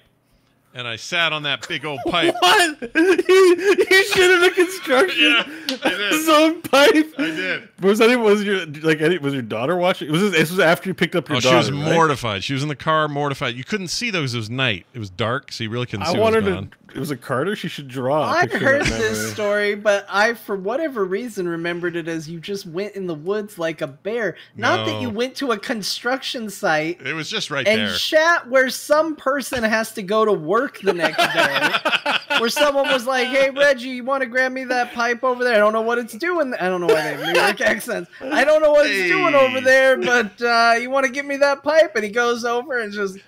Big dumper Some there. homeless guy. You're not going to believe what is in this pipe right now, man. Yeah, no, you're right. You're absolutely right. Like when I go by that grocery store, which is way kind of far from where I live now. Grocery store. This is probably in the ventilation. They probably left the shit in there, and it's probably the air ventilation. Well, I think it's a sewer pipe. I think it's like the perfect pipe because I think it was a big old fat cement sewer pipe. It's a super pipe. What does that mean? Not a sewer pipe, not super pipe. Oh.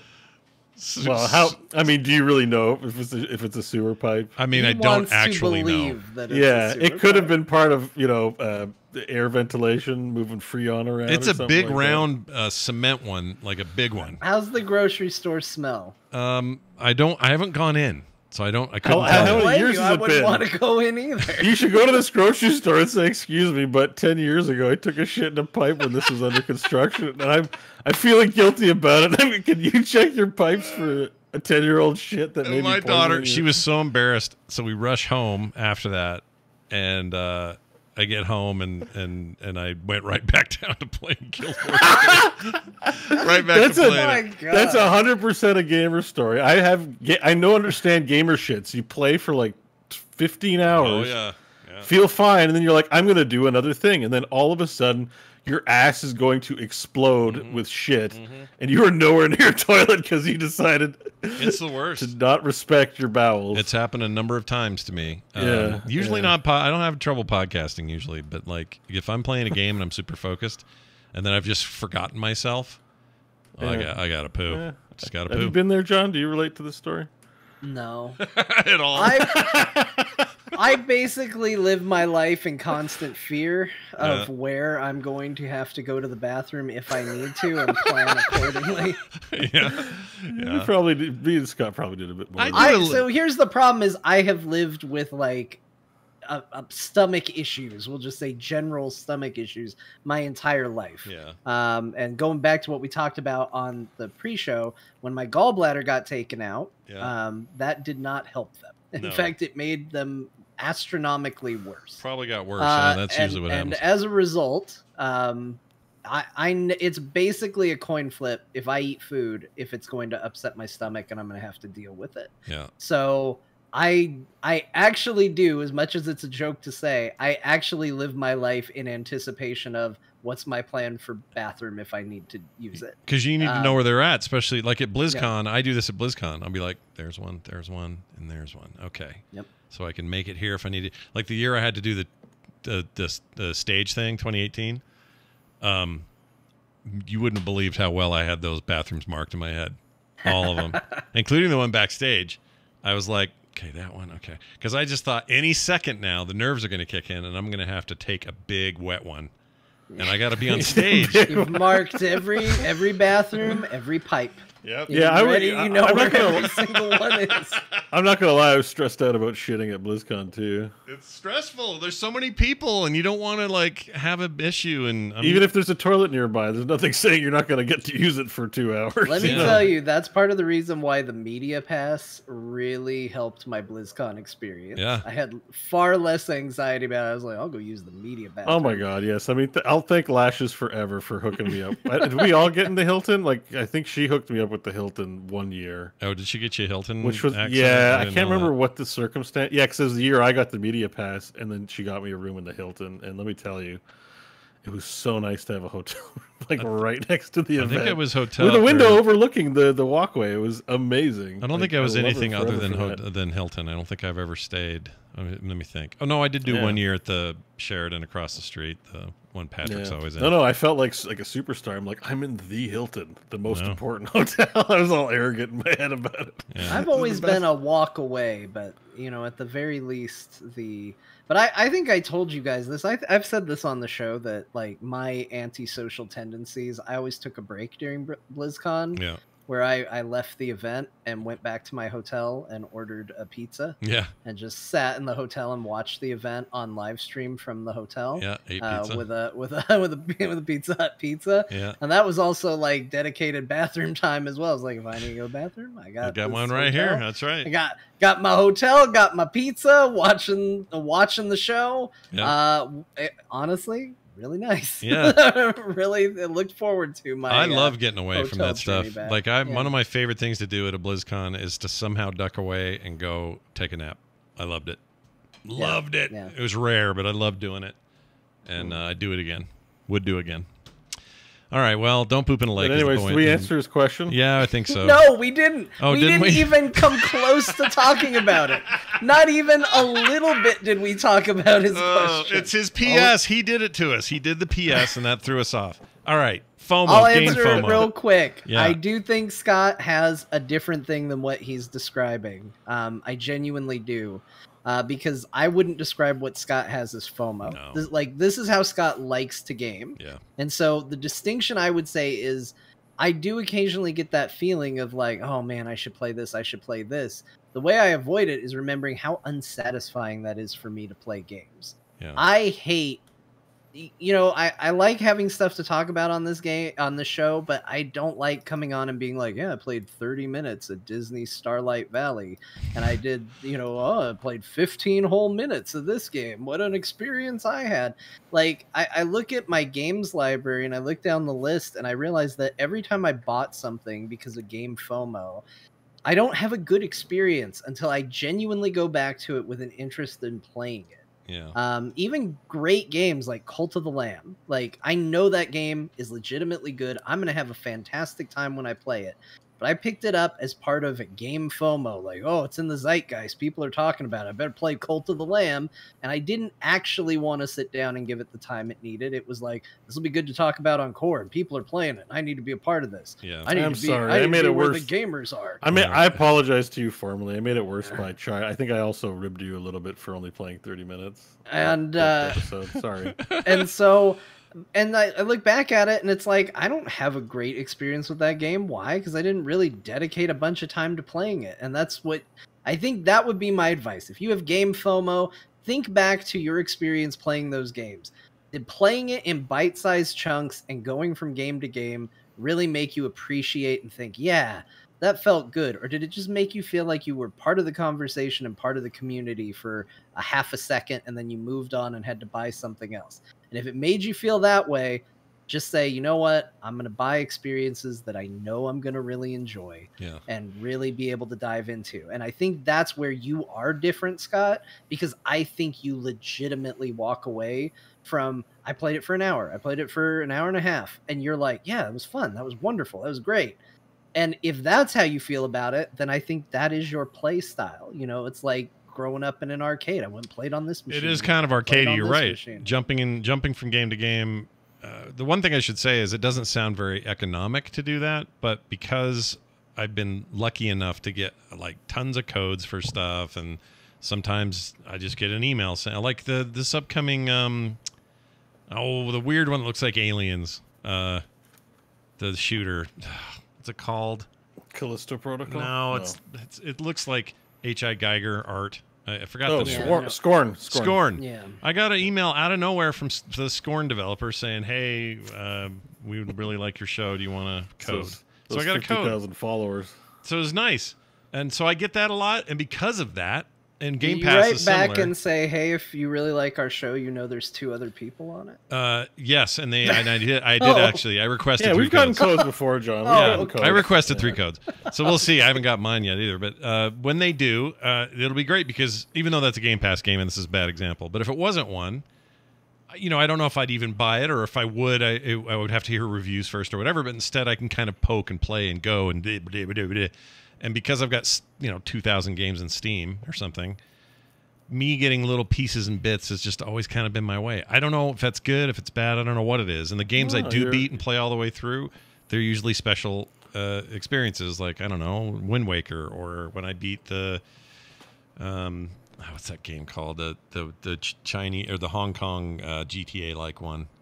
Oh, Sleeping Dogs. Sleeping Dogs. I love that game. I 100%ed it. Did you finish Ghost of Tsushima as well? No, I'm getting there.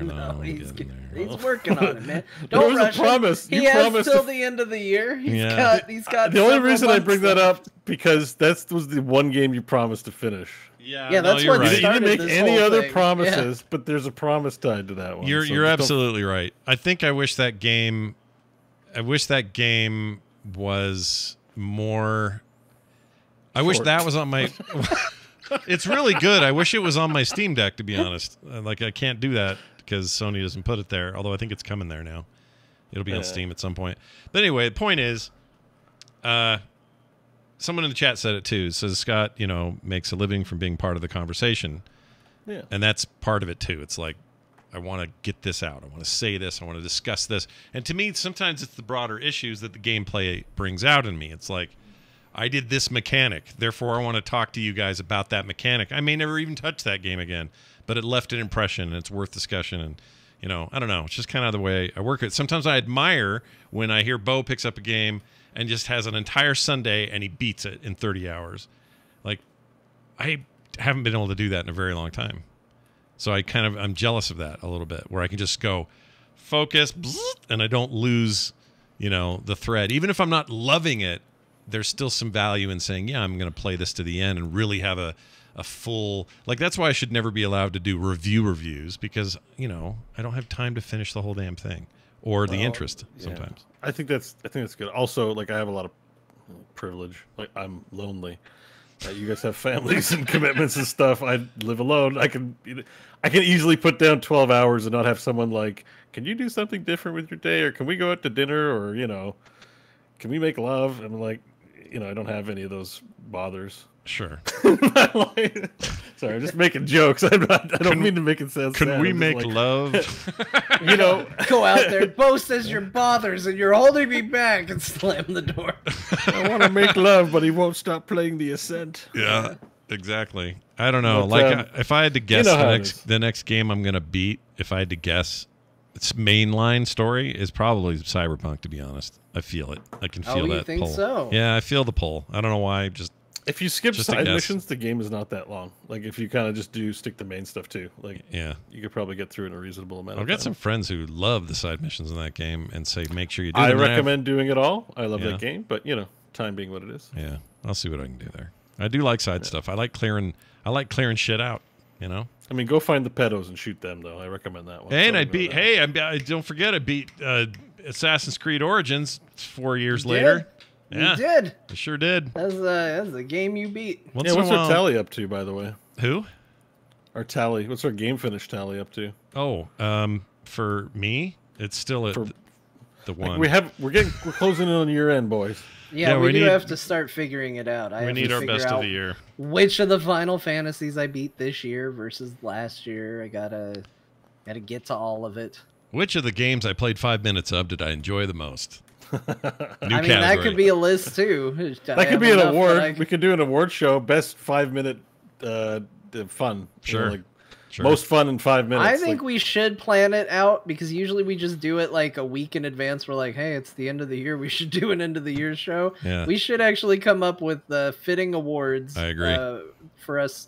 Not a like we don't have to come up with a group decision where like this is Core's game of the year, but just give our takes for various categories. Yeah, I think we can. How about most anticipated? Yeah, but we got to call them up on stage to receive an award for it. Yeah, that's right. It's only going to be 4 titles to pick from. Yeah, that'll be our. We're gonna tailor everything we do after the Game Awards. I'm pretty excited about it. No, we'll do. You know what? John's right. We got a lot of them out there. Maybe they should vote on. We could have some voting. But that's my point. I think John's point, and I agree with it. We start thinking about it now, and we'll be more ready at the end of the year. If we get a Google Doc and give people time to vote rather than just do a Twitter poll or something. Yeah. And maybe if you guys have some categories like best story of the year, best core story. Yeah. Core story. Core story. Yeah. Sure. I think the only problem with that would be remembering them. Like some stand out, Beau pooing in a lake, but I almost feel like that wins because it's the only one we can remember. Yeah. We can put some blank items maybe in the poll if it's on docs, and people can just write their own. Yeah, but if we're doing it, if it's a competitive category, Beau pooing in a lake and Scott pooing in a pipe, I think the Beau wins with the lake. I just don't think the pipe wins. Well, the pipe was a recent revelation. That blows my mind that you were like, I gotta sit down. These buns don't hover. I gotta sit on something. I gotta sit. John has fresh trauma. He's still not sure. He's you're just reacting because you're like, what do I do with this information? What's great is the character. I like picturing you on the pipe though. That sounds weird. No, it's good to picture me there. It's a good picture. Yeah, it's fine. But here's the thing: that character that I was working on before I left in Guild Wars 2 is my level 80, not Mesmer, my level 80 Elementalist. Literally the same character. So when I play that character, I always kind of have this memory of like, when you were like level 12, I was pooping on the pipe. Oh, I shed in a pipe for you. That's a good quotable. Yeah. Clip that. Yeah. I shit in a pipe for you. Yep. That's perfect. And he even has an ability when he's using a stave. One of the abilities is like an erupting lava eruption that he lays on the ground. And so he can even invoke me taking a dump on a pipe by putting his lava eruption on the ground because it kind of looks like a turd coming out of the world. That's an incredible story. It's like almost a felony. I don't like. It probably is. Probably statute of limitations is up. Yeah, you're fine. And it's like it's shit. I think everyone has pissed or shit somewhere they're not supposed to in their life. I think if they haven't, they will. I had an ex-girlfriend come home drunk, and she couldn't wait to get in and pee at home, so she pissed her pants in the elevator. She's like, I didn't make it. She's like, don't laugh at me. And I'm like, it's hilarious.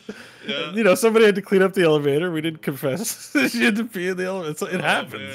No, adults sometimes poo and pee their pants. It happens. Sometimes they do. We had a guy on our plane home from Seattle that apparently had a little moment there. Oh shit! Did someone shit in their seat? Yeah, it was in the back, so we didn't catch wind of it. But there was rumors back there. How did you? There were rumors spreading through the plane. There were. Hey, I don't know you, but I'm 2 seats back, and I just want you to know there's a guy back there. Shit, it's big. I like picturing that our dystopic society is so into Discord that there's a Reddit for the plane flight. This is my Discord server. That didn't feel like it was like a little community for a while there, but I had an experience in that plane I want to share just real fast, and then we'll get out of here. We're on the plane. I'm watching a movie because it's Delta's got the screens on all the things. So I'm watching a movie. It's only a 2-hour flight, so it's about a 2-hour movie, and the movie doesn't even matter. Naomi Watts is in it. That's all that matters. It just came out this year. And so I'm watching it. It's fine. The movie is 100% like clean. There's not like sex scenes or anything. Oh, I saw your tweet about it. It's like none of that stuff. And if you're watching the thing in a plane, the captain will occasionally go, ladies and gentlemen, we're flying over the thing with the deal and the stuff. And, and it pauses everybody's film, so they have to hear what the captain says. And the little bar comes up, says special announcement. And then when it goes away, the film resumes. So I watched this entire movie that has nothing in it objectionable. But finally, this one scene comes up where Naomi Watts gets naked to get into a tub. And as soon as she's buck naked, nips out, stepping into the thing, bleh, Captain Bar. Ladies and of course, at that moment, everyone's movie's paused, so they're all looking around. Yeah, they're looking around, the and they see me. What's going on? I look like Joe Perv in the 15th row. It was terrible. I was so annoyed, and I'm sure other people had worse because you could watch all sorts of movies. Did anyone look at you and go, no, but the old guy next to me scooched away a little bit. Scooched away? Yeah, he scooched. Be like you don't want to see boobies on an airplane. Shut up. Him and his wife. Him and his wife scooched over a little bit, and it was annoying. All right. I need to dig into this a little more. And by the way, Naomi Watts is like mid to late 50s or something. She looks incredible. I don't know how she's taking care of herself. Nothing wrong with 50-year-old movies. No, there are not. There are not. Mine are They're doing still great. Good. They're still, there. I guess. got good boobs for a 50-something-year-old. Yeah. I'm not sure what I'm apologizing about, but I'm just going to apologize. Go ahead. Go ahead and be hey, sorry. everybody, I just want to say I'm sorry. I'm really I don't sorry. know why. Just know that I don't know why, but I got a gut feeling. So if I've disappointed you in some way, please accept my humble Expect apology. our apology early. All right, let's get out of here. Before we do, patron love, patreon.com/core show is where you go to support this show. And I'd like to thank the following people: Seb, Martin V, Emery Fortune, Dean Larson, and Juna all joined the Patreon since we last spoke. And that means a lot to us. Thank you guys so much for helping the show continue to grow. And if you like the show and haven't done so yet, go sign up today for our Patreon, patreon.com/core show. Hell yeah. Frogpants.com/core is our website. You can go email us, talktothecore@gmail.com. Follow us on Twitter, CorePod, John_Jagger, Scott Johnson, and of course, Beau Schwartz. And you can find this show live every Thursday at 5 p.m. Mountain Time, give or take. And it usually runs about 3 hours, so, plan accordingly. Twitch.tv/frogpants. All right, we got to get out of here. John, do you want to do any sum up, the old lady sum up or anything? Sure, we haven't done that in a while for various reasons. And you're definitely feeling better, so your voice is probably in better shape. So let's give it a shot. Ladies and gentlemen, old lady John, tell us what we missed today. Well, in case you're wondering what the kids were talking about today and you want to be cool and hip and play a video game like they did, you can check out Kingdoms of Amalur Re-Reckoning. That's a game that it came out a long time ago, but so did I, and I'm still kicking it. Here's to Golf, which John likes the title. It is very good. Gunfire Reborn, that's a shooter that the kids are into.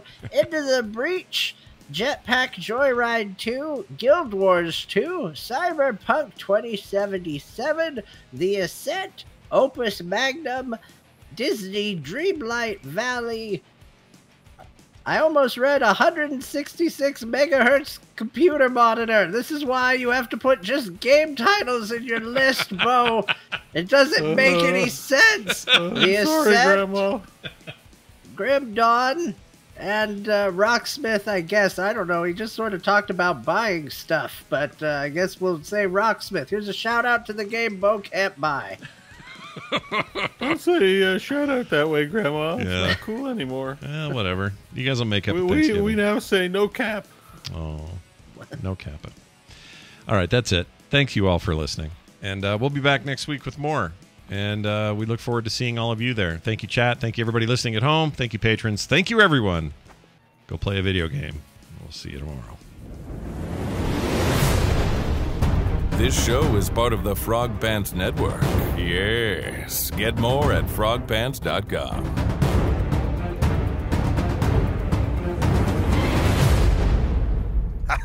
You would not believe my mama's chili. Dude, he's great. Isn't he great?